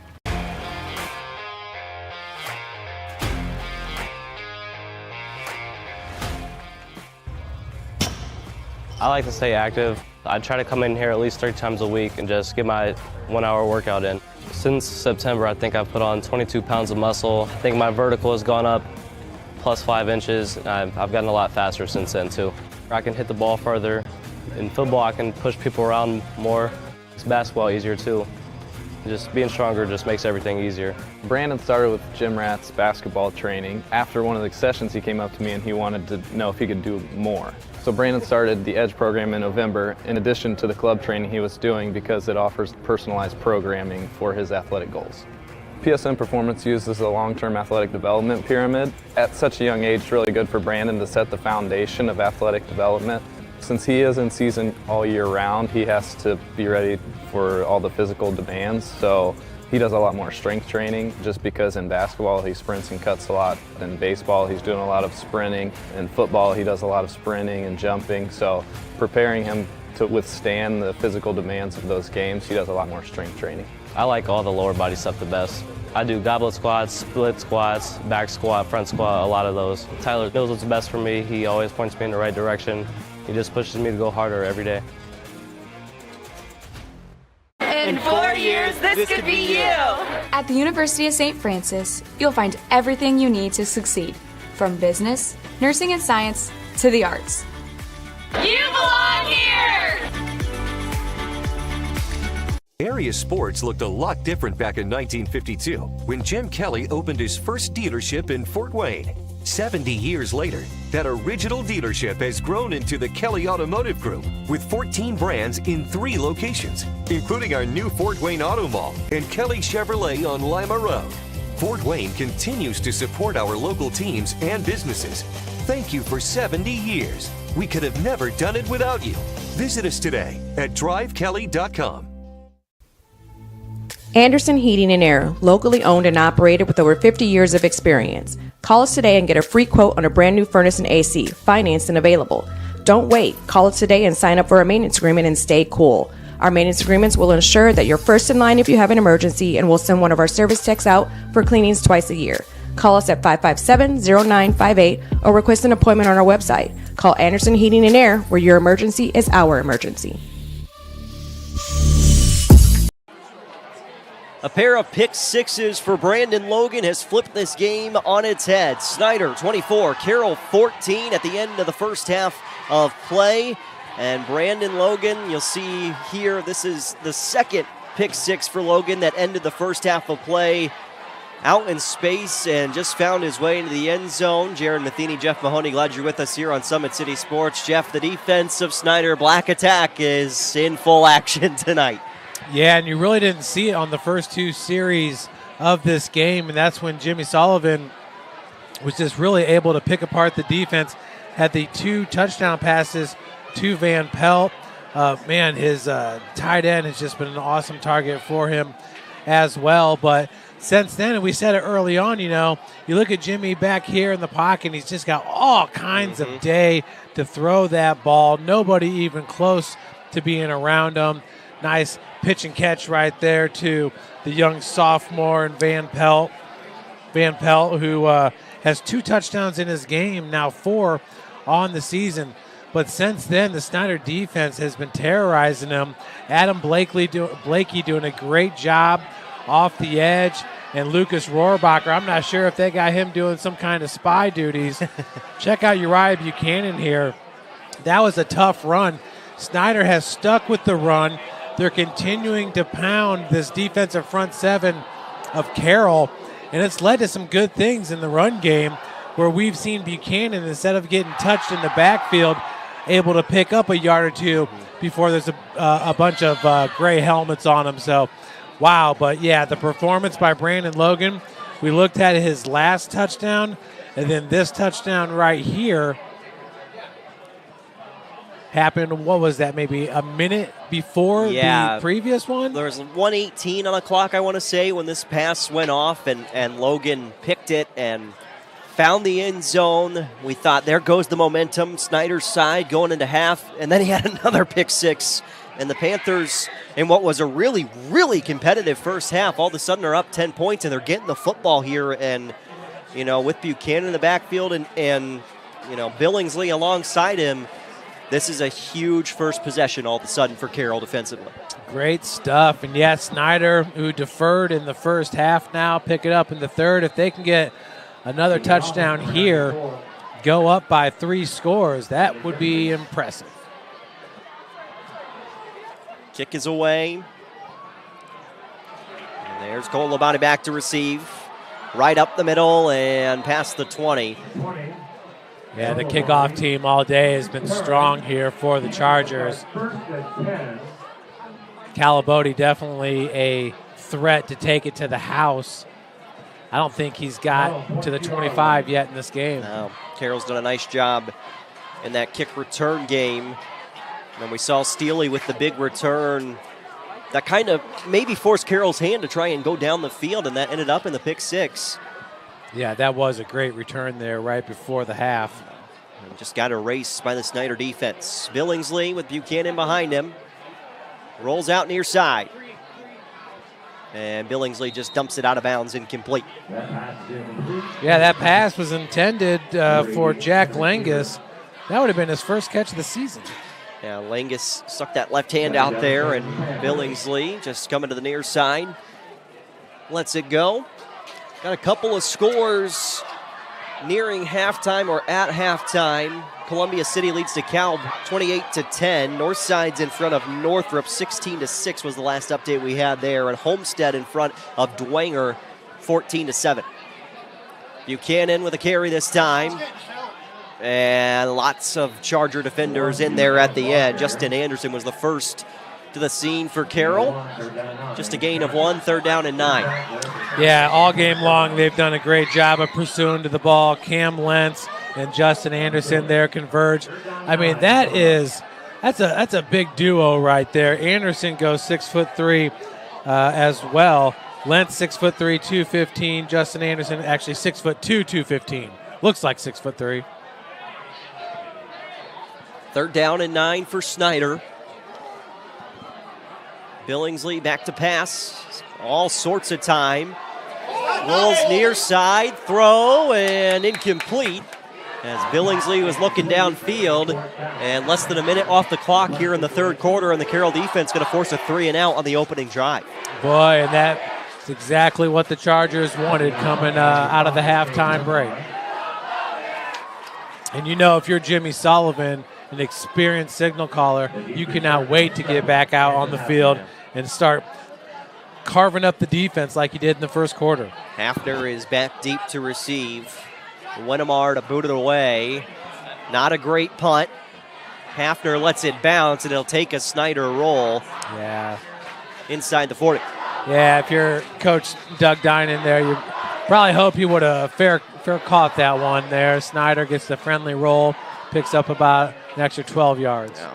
So now Jimmy Sullivan back out onto the field for Carroll. Obviously, we know he's very, very talented. Just a couple of mistakes throwing the ball, and you have to think this junior quarterback's going to be able to make up for those mistakes here in the second half. And just watch out for number 4 in the secondary for Snider. 37-yard and an 83-yard pick six.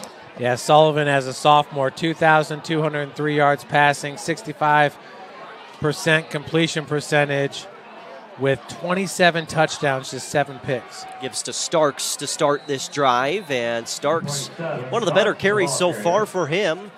Pick up a 4 yards. 2nd down and 6 is upcoming for the Chargers as we go under 11 minutes to play here in the 3rd quarter. Yeah, they're back with this hurry up like we saw early on in the game. It felt like it worked early on for Carroll, and don't hate that they're trying to go back to it. 2 receivers to the left. Sullivan dropping back. Flip it out for his back. Starks, and incomplete. It was Nearson in coverage at the end, and just too high for Starks. Brings up 3rd down for Carroll. You know, these high-pressure moments are usually when Sullivan plays at his best. Here on 3rd down and 6, he knows the importance of this opening drive.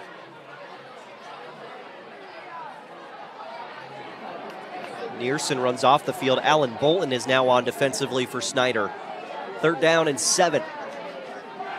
Pressure coming. Sullivan rolls right.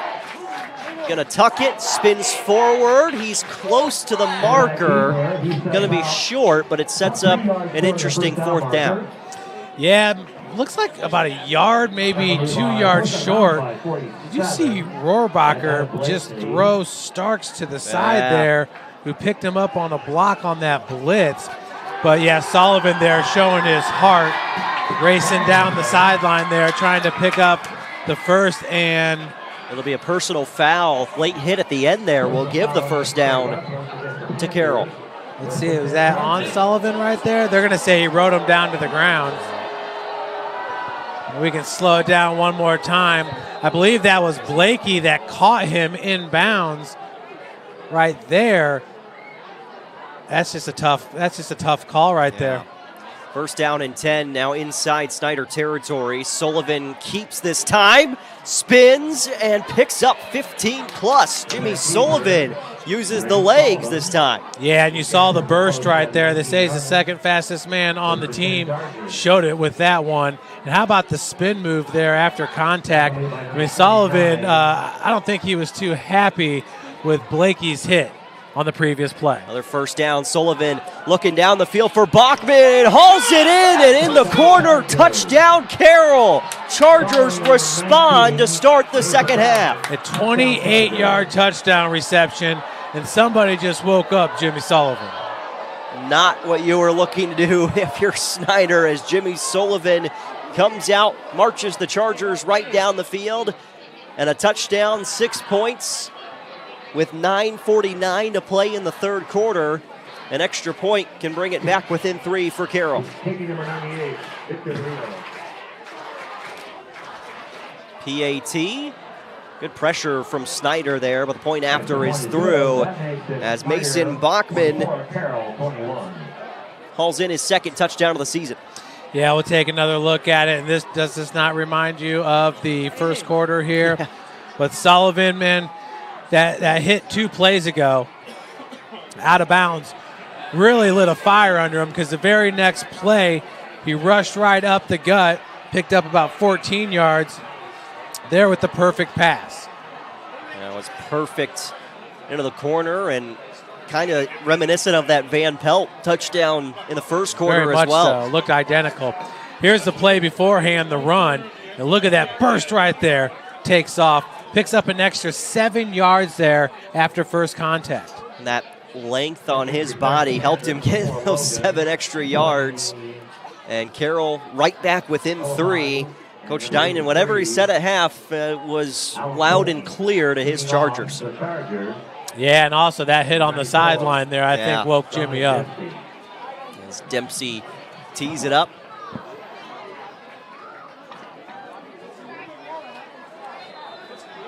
So the Chargers respond here at Spooler Stadium, as you figured they might.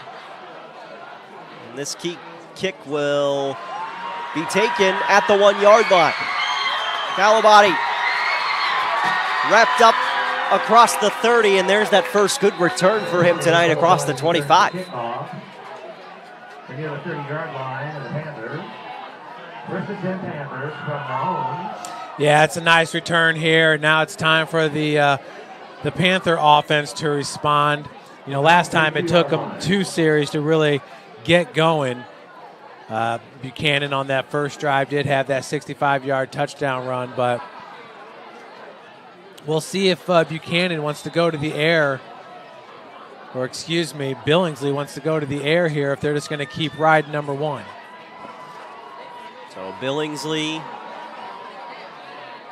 in that pistol set. He keeps on the read option. Billingsley to the 35. And it's going to be second down and about 5 coming up now for Snider. Yeah, it looks like the loss of forward progress has him there about the 36.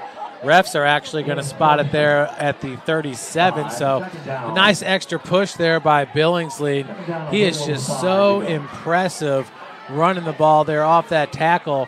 Patient, and then with the burst to get the extra yards. Clock ticking towards 9 minutes to play in the third quarter. Buchanan with a carry this time. Open hole. Buchanan to the 41, and just a yard short of the line to gain. Third down and 1. And that was a nice hole there that the offensive line provided by Uriah Buchanan, but you're going to see Braden Steely come up and just clean this up. And boy, he hog ties Uriah Buchanan, as once he gets around him, he is going nowhere. So third down and 1 coming up for Snider. Approaching midfield. And they'll go to the I formation. Buchanan with a carry. He's got the first down. Bounces it out wide. Little stiff arm. They actually gave him the first down with that last spot, which I'm a little bit shocked by. Now second down and 3. Gain of 7 for Buchanan. Big stiff arm there by Uriah Buchanan, but the relentlessness of this defensive backfield here for the Chargers. I mean, once he gets past one guy, it seems like 2 or 3 are right on you. Big stiff arm right there. Steely in pursuit, but coming up to make the stop there was number 21. Is that Jeffries? Jeffries. No, Dylan or Beam on the stop. Back to the ground again. Buchanan picks up the first down before he's slung down. It was Jackson Miller in on the stop, but another first down for Snider. Yeah, Buchanan's just now starting to really get warmed up. I mean, he didn't have really any holes to run through in that first quarter, and now you've been starting to see it through the second, and now here into the third. Once he gets to that second level, he's tough to bring down. Luckily for the Chargers, they had two guys for him. Kevon Russell is now in as the fullback. Buchanan behind. Give is to Russell, and he's stacked up right at the line of scrimmage. Carroll defense in there immediately. Yeah, Kevon Russell nowhere to go on that carry. Good numbers entering today, averaging 7.2 yards per carry. 25 carries under his belt, 180 yards with 2 touchdowns. Also has 4 receptions. Using him a couple of different ways out of the backfield for Snider. 7-10, clock winds in the third quarter. Panthers up by 3, second down and 10.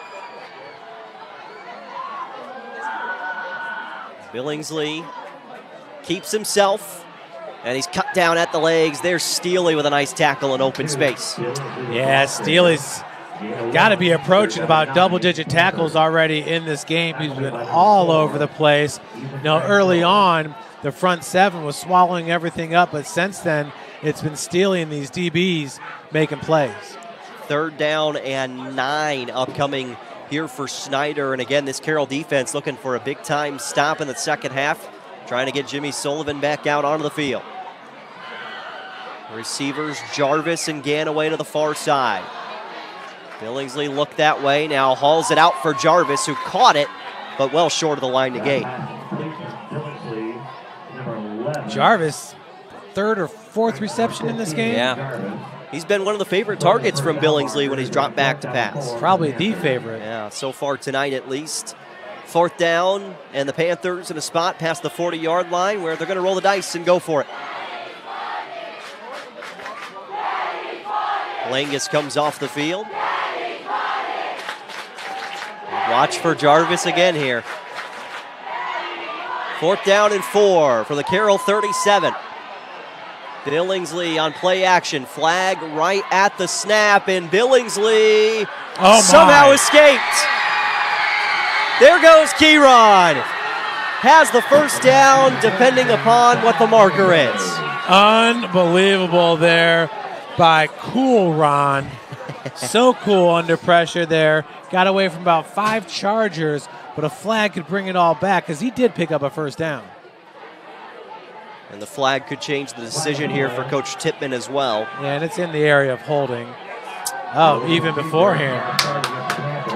Oh, and on a false start or maybe a legal formation. Yeah, it looked like a false start, but for Cool Ron, we'll take another look at it, even though it's negated. Running off to his right. Good job of keeping contained there. Number 9 for the Chargers, Cam Lentz. You know, Lentz entering today, 9 tackles for a loss. You can see why. And that's just too bad because that was a highlight reel play. Yes, it was. And now Carroll going to call a timeout here. Don't know that they had the right personnel on the field maybe, but that is a big-time problem there for the Chargers. We'll step aside, come back for the punt right after this.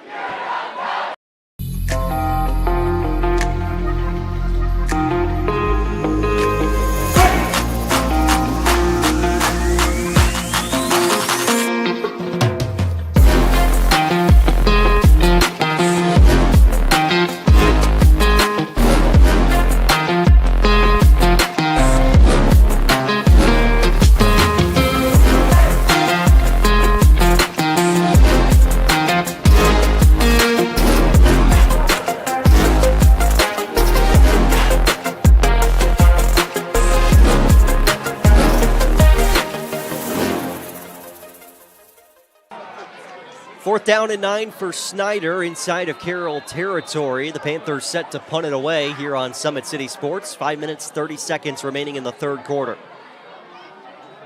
Wennemar gets the kick away. Hafner has to let it bounce, and Snider going Going to let this thing roll all the way inside the 5-yard line. Nice punt from Winnemar. Yeah, it's going to be down at the 2.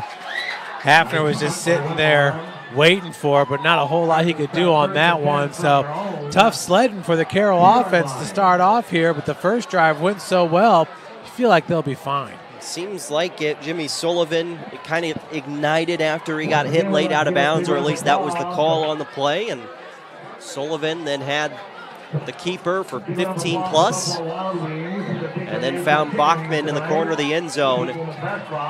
5:19 on the clock in the third quarter, 98 yards in front of Carroll.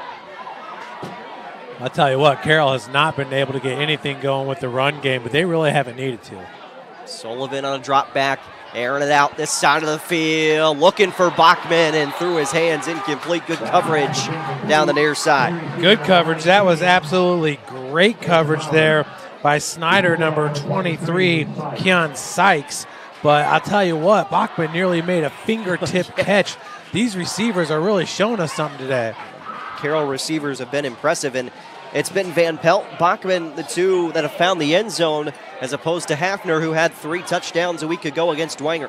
Yeah, but maybe Brady Rode, the big tight end, has been most impressive. Absolutely. Rode, a junior, came into tonight's game with 17 catches on the season. Motion from both Rode and Van Pelt, and now Rode back to the left. Sullivan going to keep himself up to the 10, keeps those legs churning, and near a first down for the Chargers. Yeah, another impressive run by Jimmy. He took a big hit there from Brandon Logan. Then it took 4 Panthers to bring him down. Once again, the one thing about Jimmy Sullivan that everybody talks about is how tough he is. I don't think most people know how fast he is with that 4.5 40. Once again, coaches tell you the second fastest kid on the team behind Braden Steele. Clock winding towards 4.5 minutes to play in the third quarter. Could be a big opportunity for Snider's defense to come up with a stop. That sets in. Steele gets the snap, runs right, got the first down, got through a tackle and into open space. Steele wrapped up by Logan. Otherwise, he had 6 points. Steele all the way out to the 45. Boy, that was real close right there.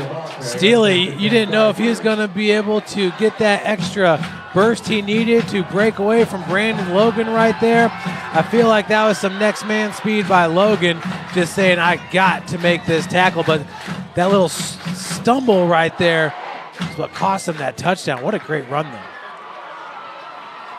First down and 10 for Carroll. Sullivan gives to Starks, a little bit of delayed handoff, and Starks picks up 2. Again, that ground game, not a whole lot there for Carroll up to this point, but Sullivan's made up for it. Yeah, and really, it's Steele both times out of the Wildcat that's been making some things happen. Entering today, only averaging 2.3 yards per carry, which really surprised me. Quick pass was batted down at the line of scrimmage, and Sullivan, they were trying for the quick hitter. Instead, it's now third down. Yeah, it looks like that was a cornerback blitz by Jamarion Calabodi. Got up there and was able to look at it from the top of your screen right there. Nicely disguised, and wow. Look at the vertical by Calabodi. Got up on it, knocked it away. 3:49, and the clock stopped here in the third quarter. Third down and 8, near midfield. See what Jimmy football can do.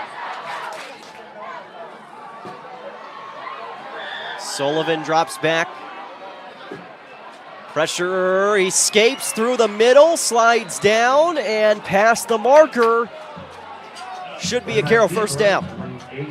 Once again, how many times are you going to say it? I feel like just because it was right in front of us here in the press box, check out the burst. I mean, 0 to 60 real quick here for Jimmy Sullivan.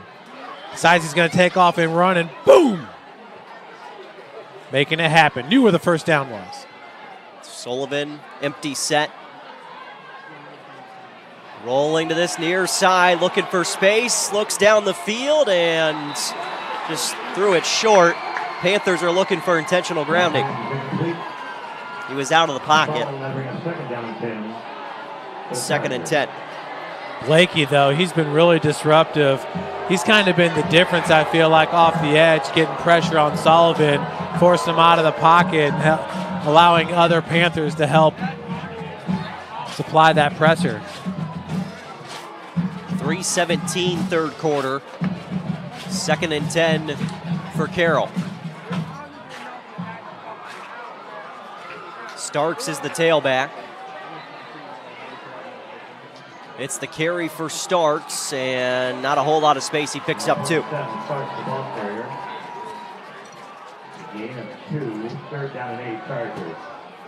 Third down and 8 for Carroll as we go under 3 minutes in this third quarter. Chargers going quickly. And now adjusting. I feel like the momentum is definitely with the Chargers right now, even though they're down by 3 points. I feel like they're in a good place. Play clock at 10. Sullivan, pressure almost immediately. Rolls out right, airs it deep down the field, and pass interference coming on Snider. Yeah, they're going to call that one on Levi Overholzer. And I'll tell you what, the pass almost didn't even seem catchable there. That's what I thought. As backing up was Hanson Hafner, and it felt like he was going to have to backpedal about 7 yards to make that catch. It is but pass interference. Overholzer was so into him that you almost had to throw the flag. And their pressure again, pretty much immediate from the Panthers, and then you see it, the ball is 5 yards behind him. Was it even catchable? Hafner was already turned around backpedaling. He would have probably had to backpedal about 8 to 9 yards to make that grab. Not that it's not doable. We'll make it 1st down and 10 for Carroll. And the people in these stands aren't too happy. No, not at all after that. Sullivan checks the wristband. Starks his tailback. Pressure coming from Snider off the edge. Sullivan just lets it go. Now they're going to It's got to be intentional grounding. Yep. And that's going to back Carroll up almost 15 yards. Yeah, that's a good play there by Matt Narrison. Number 14, the Sam linebacker. I'm pretty surprised to be seeing that from Sullivan, actually. Right. Maybe just because it got there so quickly. It would have been better just drop to the ground and take the sack. Yeah. And we'll get the loss of down in the process. And they're going to mark that off from where the... We're going to let go of the football, I believe, which is all the way back at the 44. Well, they only marked off 5 yards, so either way, that's going to be 2nd and long. Yeah, 2nd and about 25. 25 coming up. 2:26, third quarter. Carroll trailing by 3. Seems like the time to try and go deep for Hafner if you can. See if you can get him involved. Sullivan maneuvers to the near side, chasing after him Blakey. Sullivan nowhere to go, has to step out of bounds. Yeah, Narrison, boy, he was wanting Jimmy to try to pick up a few extra ones because he was waiting there for him, but honestly, he was hemmed in by about 4 different Panthers. Blakey keeps doing a good job of shedding the offensive tackle there, getting in the backfield, but no match for the speed of Jimmy Sullivan. 3rd down and just a hair longer than 25 now. We'll call it a country mile to go for Carroll. 3rd down and long coming up for the Chargers. See if you can get something chunk yardage back here. Empty set. Sullivan with pressure, lets it go down the field and incomplete. Carroll going to be forced to punt, and a big stop there for Snider. They started cranking up the pressure a little bit and got to Jimmy Sullivan.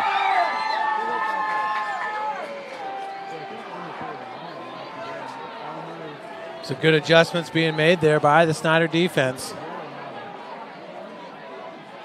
Brings Dempsey back on to punt it away. 2:12 remains in the third. Logan is deep.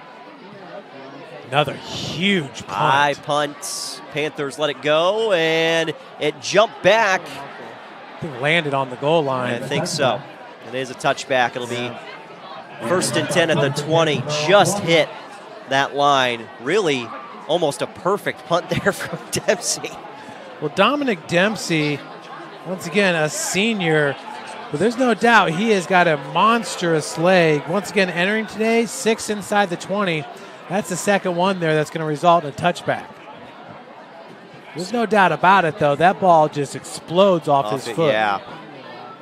I'm shocked if he's not punting somewhere next year. Maybe he's one of those guys that goes to school wherever he wants and decides I'm going to walk on the football team and show off the leg. Yeah, Northrop punter Jacob Gump, also a nice prospect. Yeah. Punters don't really get offered, though, early in the process. Billingsley to Buchanan on the ground and runs right into the defender there for Carroll. And the stop for the Chargers was Lentz, excuse me.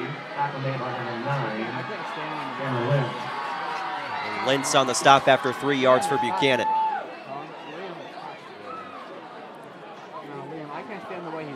Minute 35, third quarter.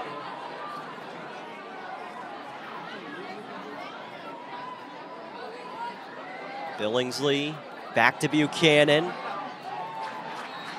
And to the 26. It's third down and medium coming up for Snider. 3rd and 5 officially. Accolade by number 1, Posetsky, assisted by 23, Feisinger. Nichter checks into the game on offense for Snider.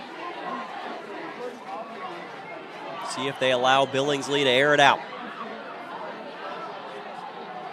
3rd down and 5. Billingsley on a keeper and runs right into the defender, Ethan Tranquil. That's going to be well short. Well shy of a first down. It is amazing, though, how many fullbacks they have here on the Snider roster. Nichter being one of 3. He's been fullback by committee ever since the Al Capone Veazey decided to transfer to a school out in Colorado to concentrate on his freestyle wrestling. 5 seconds separating game clock and play clock here. Snider gonna run a fake, and it's blown up all the way back at the 10-yard line, read beautifully by Steely. Yeah, Braden Steely was all over that one there. He was outside covering the gunner. Once the gunner went backwards, Braden Steely was coming off the edge there. We'll take another look at it here on the Traction AP replay, but this play was doomed from the get-go. I mean, it looked like Carroll was going block all the way. Holy smokes, that couldn't have gone any worse. So Snider gives it back to Carroll with 8 seconds remaining in the third quarter. And number 8 back out on the field for the Chargers. No, here comes that bigger set for Carroll and Steely in the backfield. Steely and 3 other Chargers. He'll follow his blockers. And Steely to the 10-yard line before he's wrapped up. That'll bring us to the end of the third quarter. Panthers holding on to a 3-point lead, but the Chargers in the red zone when we return for the fourth here on Summit City Sports.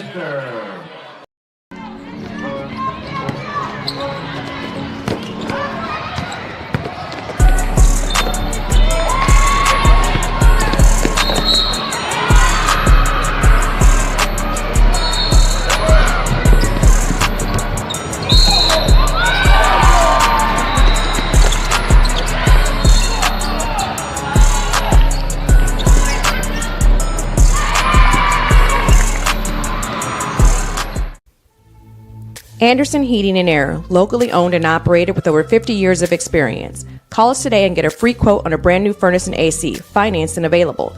Don't wait. Call us today and sign up for a maintenance agreement and stay cool. Our maintenance agreements will ensure that you're first in line if you have an emergency, and we'll send one of our service techs out for cleanings twice a year.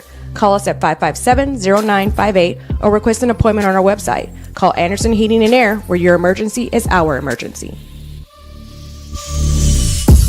2nd down and 9 from the 11-yard line coming up for Carroll as we kick off the 4th quarter of play in this big-time SAC battle. Jaron Matheny, Jeff Mahoney, glad you're with us here on Summit City Sports. The matchup everybody was clamoring for when this season began is here now, and it's down to 12 minutes to decide potentially who's going to win the SAC this season, and the Chargers knocking on the doorstep, Jeff.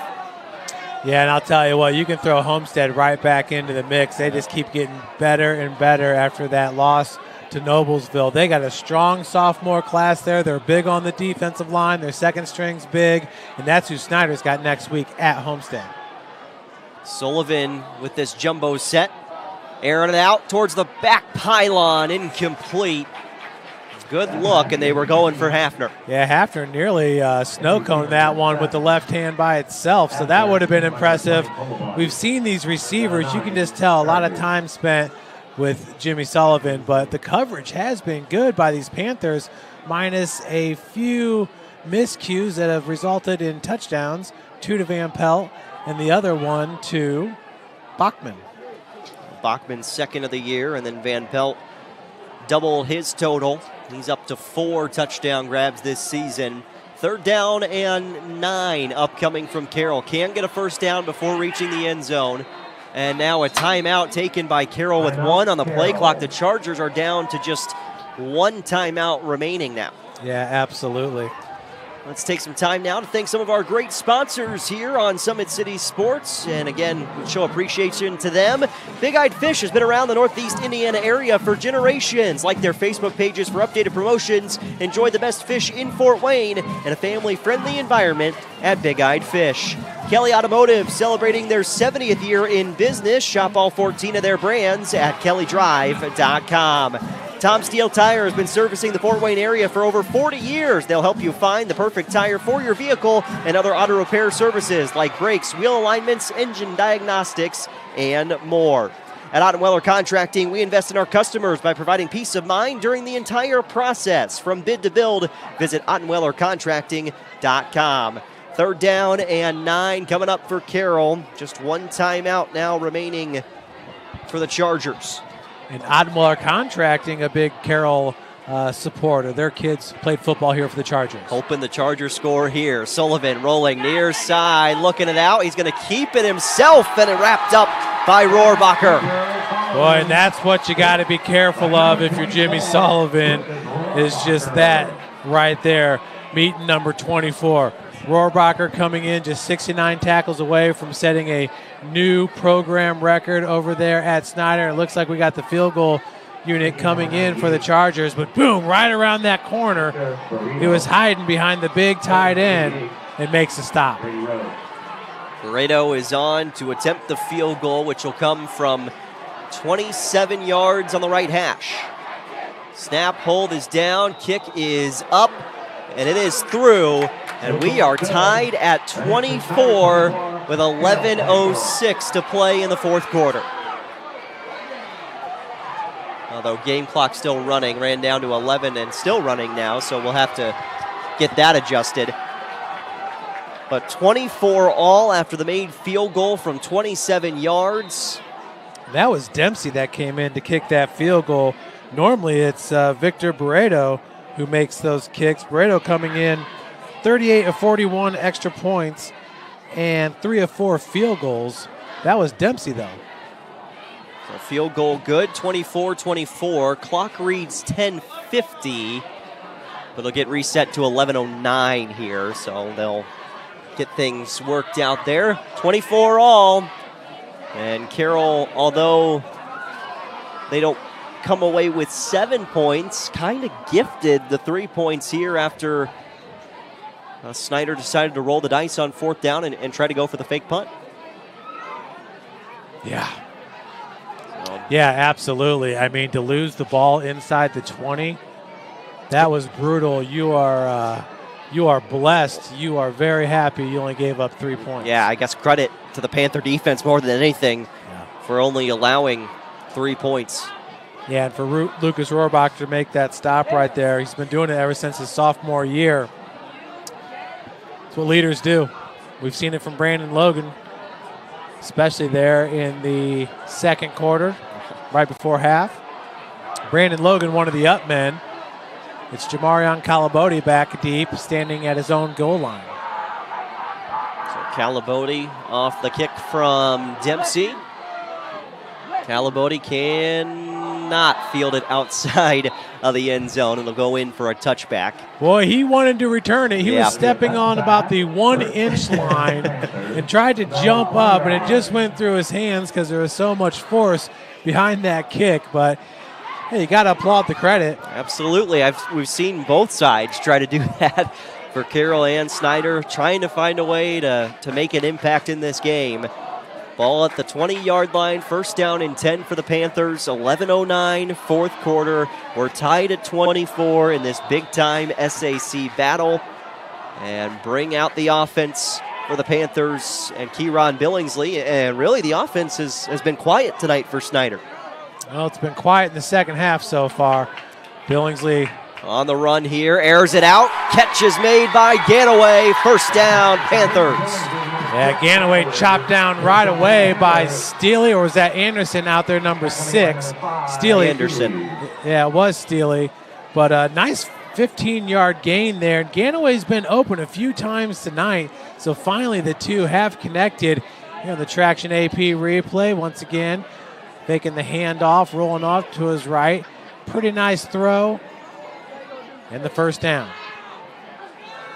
Give is to Buchanan. Panthers were in there, or rather Chargers were in there immediately. It's Cam Lentz on the stop and a loss of a yard for Buchanan. Yeah, and Cam Lentz is certainly as advertised as we talked about in the pregame show, leading the team in tackles for a loss, and that actually kind of shocked me. But you can tell that the defensive coordinator over there at Carroll likes to send him on blitzes, get him in the backfield. He's long, he's disruptive. That was a big-time play. Clock down to 10 minutes, 10 seconds, and running here in the fourth quarter. Billingsley rolling out near side. Flips it out. Catch is made. That's Conley on the reception and near midfield. Wow, and that was an absolute vicious swipe at the ball by Braden Steely. Check it out again on the Traction AP replay. Great job there by Conley making the catch here. He's really becoming a go-to guy for Billingsley. And watch Steely swipe at that thing, but to no avail as they're out of bounds with the Panther first down. And great work by Billingsley there, rolling out to the near side and having to throw across his body to get it to Conley. It was accurate. Russell's in the backfield to the left hip of Billingsley. Carroll jumped into the neutral zone. There it is. Panthers have a drive brewing. And if you're Snider, do you just want to score as fast as possible, or do you want to try to take as much time off the clock as possible? If I'm Snider, I just try to get in the end zone as quick as I can. Find the end zone any way possible for the Panthers. That's first and foremost, as Buchanan gets a short rest. Not even a play, technically. And he's back in. 1st and 5. See if the big boys up front for the Panthers can get downhill. It's Buchanan. Surging forward, he's got the first down. Rolls on top of the pile to the 36. Wow, that was beautiful. That time, Lentz was on the other side of the offensive line, dominating and road grading him to the ground. That was a big pickup there, and you can see contact made right at the line of scrimmage. Buchanan riding his offensive line and rumbling for the first down. Buchanan comes off the field. So it's Russell back in there again. 3 receivers to the right. Quarterback design run. And there's Coolron up to the 30. And Cool Ron danced right out of that first hit. And picked up 7 yards, 2nd and 3. Yeah, that was William Jeffries that made the initial hit right there. They kind of stymied each other. Cool Ron jumped right out of that and picked up a few more. It's going to bring up 2nd and about 4. And Buchanan back on. Let's see if it's a heavy load for number 1 as we get down towards the red zone. 2nd and 4, under 9 minutes to go. There's Buchanan. Right up the gut. Ankle tackle, but past the first down marker. Panthers move the chains. Yeah, and we've seen defensively a lot of plays being made here by Josh Tiller, number 25 for Carroll. He's got a nose for the football and he's constantly around it. First down and 10 inside the Carroll 25. Back to the ground with Buchanan. Tiller once again with the stop. Snider keeps going trips. They go trips up top. Tiller gets moved just outside the box from his cornerback position. Has had to come up and take on the big Uriah Buchanan. And now the Panthers going quickly. Snap, back to Buchanan. Left side again, Buchanan with a carry. Near the 10-yard line, Panthers marching down the field. And you don't see that very often. On that one right there, he was carrying Lentz for a few extra yards. And not a lot of people carry Cam Lentz. One more time on the Traction AP replay. Buchanan just being patient, picking up an extra 3-4 yards after Lentz first got his paw on him. Under 8 minutes to play. Buchanan, another carry.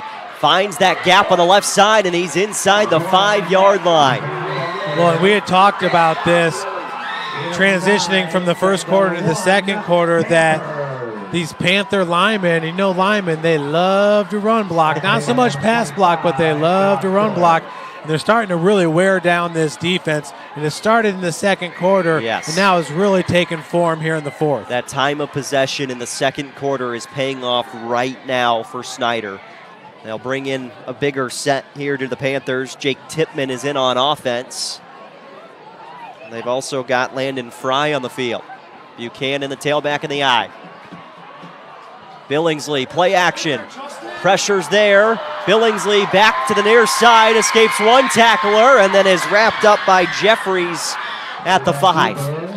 Boy, that was a sure tackle by Will Jeffries there. Yes. Caught Cool Ron and slammed him straight down. 3rd down, and we'll call it 2 yards coming up. They say a long one. Need the 3 here from the 5. On that play right there, I was just expecting Keyron to do something amazing and hit the end zone, as we've seen a few times in this game, especially when he was bottled up here. Was that in the third quarter? Escaped, but it was a brought flag back, yeah. 6:20 fourth quarter. Huge 3rd down coming up for Snider. Buchanan gets the football. He's bottled up. Boy, that's just shy. Yeah, that's an interesting play right there because you have 2 lead blockers in Rohrbacher along with number 45, Nichter. But it looks like they ran right past the linebacker that came in and made the stop. Take another look here. As the Panthers will send out the field goal unit. You see Rohrbacher at the left, Nichter up top. Like Rohrbacher might have missed the guy right there. He saw the guy in front, and that's all good. But you got to get the guy that's first in between. Chase Wennemar, 25-yard field goal is through, and the Panthers are back out in front. 27-24 with 5.5 minutes remaining here in the fourth quarter as Wennemar is good inside 30 yards. It's huge for Snider, huge for Snider. You know, people say kickers aren't football players until you're on a football team and you don't have a kicker.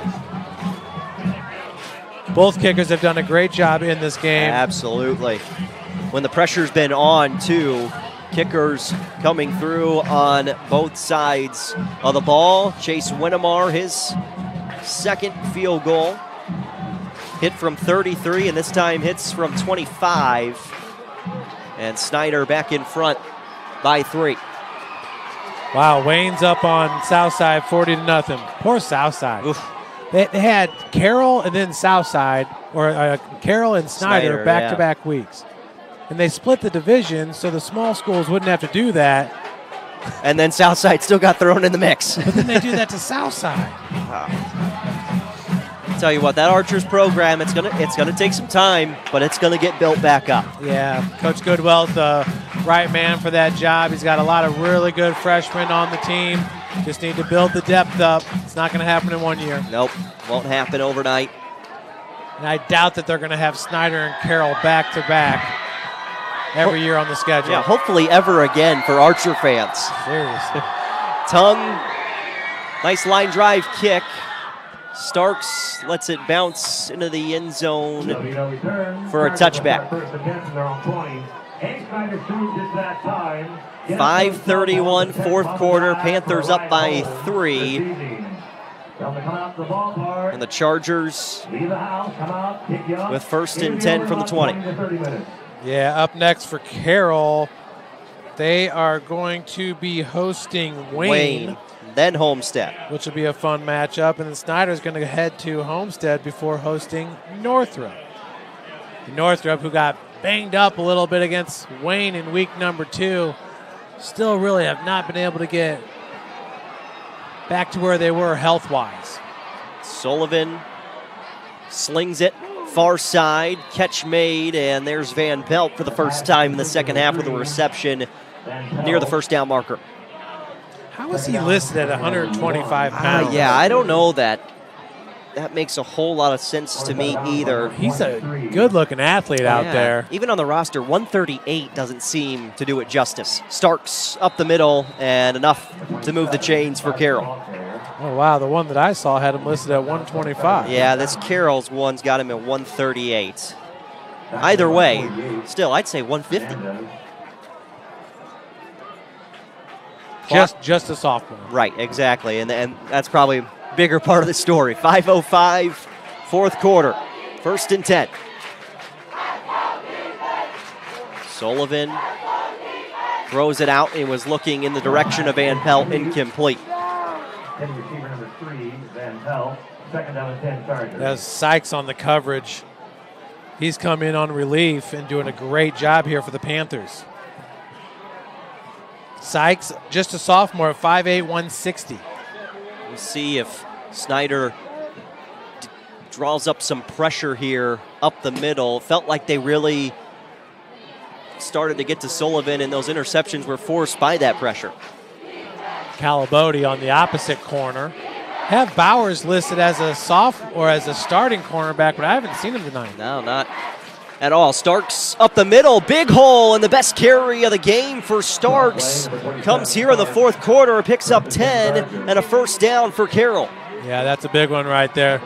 11-yard gain and a first down for Starks, and you're absolutely right. I mean, huge hole there in the middle of the line.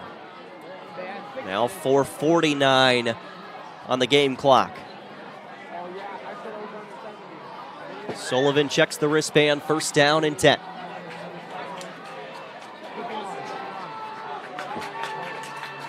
Fake to start, Sullivan rolls left, flips it out in the flat, catch made. And out in the flat, it's Bachman with a reception past the 50-yard line. And Carroll now starting to move down the field. Bachman, Van Pelt, just sophomores. So they'll be coming back with Jimmy for another season. Carroll going quickly here. Starks spins in the backfield, and this time he's wrapped up. Good stop. Blakey in there on the tackle. Yeah, Blakely caught a hold of him, and he was going nowhere. That looked like that tackle that Steely had early on when he wrapped him up at the legs, like, you going down. Blakey's been busy all night putting pressure on Sullivan, breaks through the O-line, catches Starks, stops him dead in his tracks. And that makes it 3rd down and 2. Now go to that bigger set. Steely is in there. He'll run behind his blockers, and he does not doesn't have it.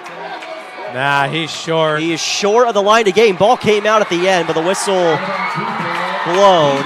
You would hope so. That whistle should have blown about 2 seconds earlier for the loss of forward progress. And now 4th down and 2. Carroll going to have to go for it. Just 1 timeout remaining. We're down to 3 minutes. You do notice that Ethan Dodson's out there at nose tackle. Yep. Big 71. 6'4", 290 pounds. 4th down and 1 for Carroll. Game could be on the line here. It's Starks this time. Bounces wide. He does not have it. No! Panthers will wait for an official spot. Oh my gosh, they're going to give him a great spot. That collision was vicious. Ball marked. And they may bring out the chains. Jaron, that is close. We'll take another look at it here on the Traction AP replay and slow it up for you a bit. In real time, it looked like he was going to be short. Starks busting it out wide. Oh, from that angle, he looked short to me. He did. We'll run it back one more time.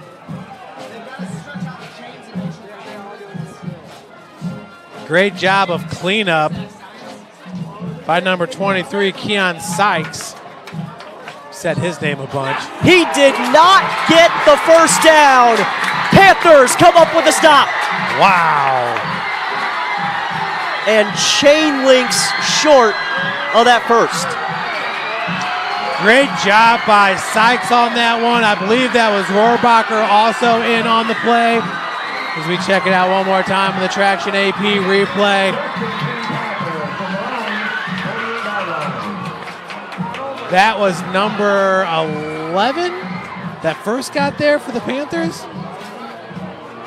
Number 11, Levi Overholzer, the senior defensive back. Is that right? Yeah, Overholzer got up there. Sykes got there. Trailing on the play was Rohrbacher, and they make the stop, Jaron. That's absolutely huge with 2:42 left to play. 1 first down. Oh. Should win it for Snider. Carroll does have a timeout. I formation for the Panthers. Buchanan on the ground, straight forward to the 49.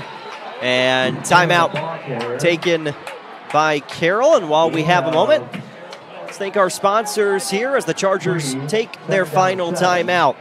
Summit Volleyball trains and builds the highest quality volleyball players in the area from ages 5 to 18. Our players are equipped with elite level skills and a foundation of life skills. Jump on board. Together we can reach the summit. Anderson Heating and Air Conditioning is dedicated to providing the best possible solution for your home or business. A system and solution that fits your unique needs. Visit AndersonCoolHeat.com. Are you ready to do what it takes to put your past behind you? Whether it's expunging your criminal record or helping to get your driver's license reinstated, Jolly Law Firm is your answer. Sioka Cleaning and Restoration, providing top-notch commercial cleaning services, including janitorial, water damage, and state-of-the-art disinfecting services throughout Northeast Indiana.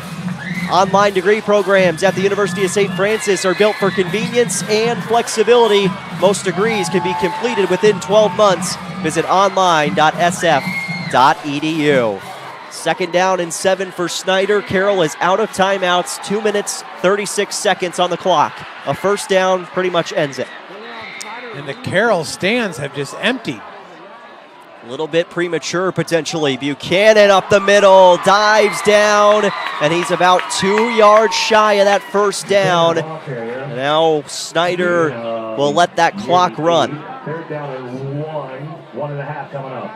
Still, they'll absolutely have to pick up the first down right here. We'll see if they just stay riding Uriah Buchanan. I can't wait to see his stat totals after that. What was it, a 65? 59, I think, officially. 59-yard touchdown run. Everything outside of that has been about 5 yards a carry. Absolutely. You feel like he's going to be around that 180 range. Play clock at 7, 3rd down and less than 2. Back to Buchanan. He's got the first down, and Snider is going to walk out of Spooler Stadium with a 5-0 record. Yeah, 100% with that one. Snider and that offensive line, they go 258 a man. really just wore down this defensive front seven for Carroll. And this is a defensive front seven that came out on fire. They were just stuffing the run, making it extremely hard for Buchanan, but the Panthers stuck with it, and here we are. They're rattling off 4 or 5 yards a chunk. Billingsley going back under center. They will run the football with Buchanan. Trying to strip it free here for Carroll. Pyle pushes forward to the 31. It's a gain of 9. Snider is about to improve to 5-0 on the season. Entering today, they've only given up 54 points, give up 24 in this one to the high-powered Charger offense. Super impressed with these weapons for Jimmy Sullivan and Bachman and Van Pelt and Rode. Of course, Hanson Hafner. Panthers can take a knee here. Victory formation, buddy. Best time to see it. Billingsley to a knee. Snider improves to 5-0, and possibly the biggest game in the SAC this season belongs to the Panthers. 27-24, your final score.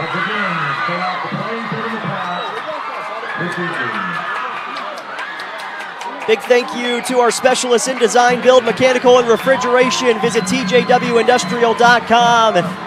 And you can earn your edge this season. Parkview Sports Medicine's Edge Training Program maximizes your athleticism through personalized performance training to reach your goals and get you to the next level. Visit parkviewsportsmedicine.com/edge to schedule your free consultation. Well, Jeff, Snider prevails in another close game with Carroll, but the Panthers and Coach Tippmann are 5-0. Well, when you look at the Snider Panthers this year, it's just seniors all over the board. 10 of the 11 starters on offense are seniors. And then on defense, 7 of the 11 are seniors. It just seems like a special year here for the Panthers. We could see them at Lucas Oil before it's all said and done. Absolutely. The #1 team in 5A for a reason. Gotta think, though, our Parkview Sports Medicine player of the game is Brandon Logan after the first half. Yeah. He had a pair of pick sixes, and Snider ends up only scoring 3 points in the second half. Defense and the kicking game, huge in the scoring, and then Buchanan to finish it off as the Panthers will celebrate. Yeah, Brandon Logan scoring 2 of the 3 touchdowns for the Panthers, and one of those being a 90-yard return. Like, wow. Unbelievable as Snider is victorious over Carroll. Our final score tonight here on Summit City Sports, Panthers 27, Carroll 24. Snider improves to 5-0, now 3-0 in the SAC. For Jeff Mahoney, I'm Jared Matheny. Thanks for joining us tonight here on Summit City Sports. Welcome to the Summit City, home to the 260's dedicated high school athletes and fans. Each victory and celebration captured by our camera. Treasure the highlights from the Summit Athletic Conference this season, or complete games live or on demand. After all, nobody's more proud to call Fort Wayne home than SummitCitySports.com.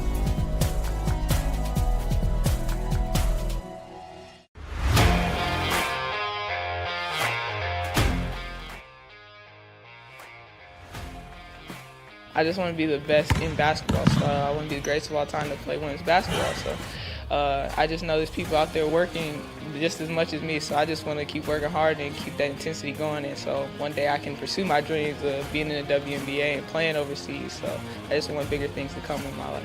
I remember when I started in March, she could do 0 pull-ups. She did have a great 25-inch vertical when she first started. She only weighed 150 pounds. One of our main mottos is do the simple things exceedingly well, and that's where we started. So we started the foundation, building her base, and now we've got to basically the peak of our pyramid of things that we can do with her. So we didn't skip any levels. We did all the basics, and she got really, really good at them, and that's what's led her to become as great as she is at basketball and performance. I've watched her grow, the confidence-wise, the strength-wise, the jumping ability, her footwork. It's really amazing to kind of watch for a girl her size, being 6'3", 6'4", to move like she can move and do the thing and be as agile as she is, along with the strength. Thank you for watching Summit City Sports. To help broaden our coverage, we're asking you to become a monthly sponsor to our Patreon account. We produce weekly highlights and live video broadcasts. When the Homestead girls golf team won its first state title in program history, we were there. When Fort Wayne brought back 3 state titles in cross country, we were there. We believe in sharing positive stories and setting the standard for how high school sports should be covered. Join us and donate today. At the University of St. Francis, you'll find everything you need to succeed, from business, nursing and science, to the arts, all with a 99% career success rate. You belong here. Here. I belong here.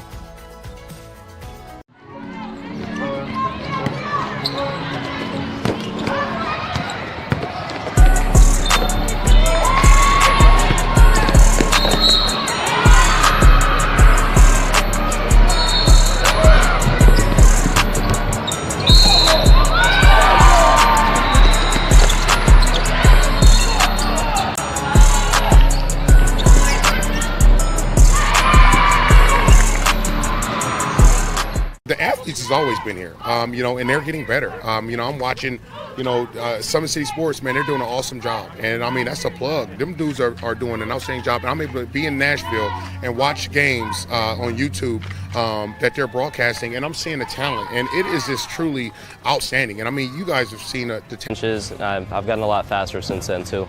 I can hit the ball further. In football, I can push people around more. It's basketball easier, too. Just being stronger just makes everything easier. Brandon started with Jim Rath's basketball training. After one of the sessions, he came up to me and he wanted to know if he could do more. So Brandon started the EDGE program in November, in addition to the club training he was doing, because it offers personalized programming for his athletic goals. PSN Performance uses the long-term athletic development pyramid. At such a young age, it's really good for Brandon to set the foundation of athletic development. Since he is in season all year round, he has to be ready for all the physical demands. So he does a lot more strength training, just because in basketball he sprints and cuts a lot. In baseball he's doing a lot of sprinting. In football he does a lot of sprinting and jumping. So preparing him to withstand the physical demands of those games, he does a lot more strength training. I like all the lower body stuff the best. I do goblet squats, split squats, back squat, front squat, a lot of those. Tyler knows what's best for me. He always points me in the right direction. He just pushes me to go harder every day. In 4 years, this could be you. At the University of St. Francis, you'll find everything you need to succeed, from business, nursing and science, to the arts. You belong here. Area sports looked a lot different back in 1952 when Jim Kelly opened his first dealership in Fort Wayne. 70 years later, that original dealership has grown into the Kelly Automotive Group with 14 brands in 3 locations, including our new Fort Wayne Auto Mall and Kelly Chevrolet on Lima Road. Fort Wayne continues to support our local teams and businesses. Thank you for 70 years. We could have never done it without you. Visit us today at drivekelly.com. Anderson Heating and Air, locally owned and operated with over 50 years of experience. Call us today and get a free quote on a brand new furnace and AC, financed and available. Don't wait. Call us today and sign up for a maintenance agreement and stay cool. Our maintenance agreements will ensure that you're first in line if you have an emergency, and we'll send one of our service techs out for cleanings twice a year. Call us at 557-0958 or request an appointment on our website. Call Anderson Heating and Air, where your emergency is our emergency.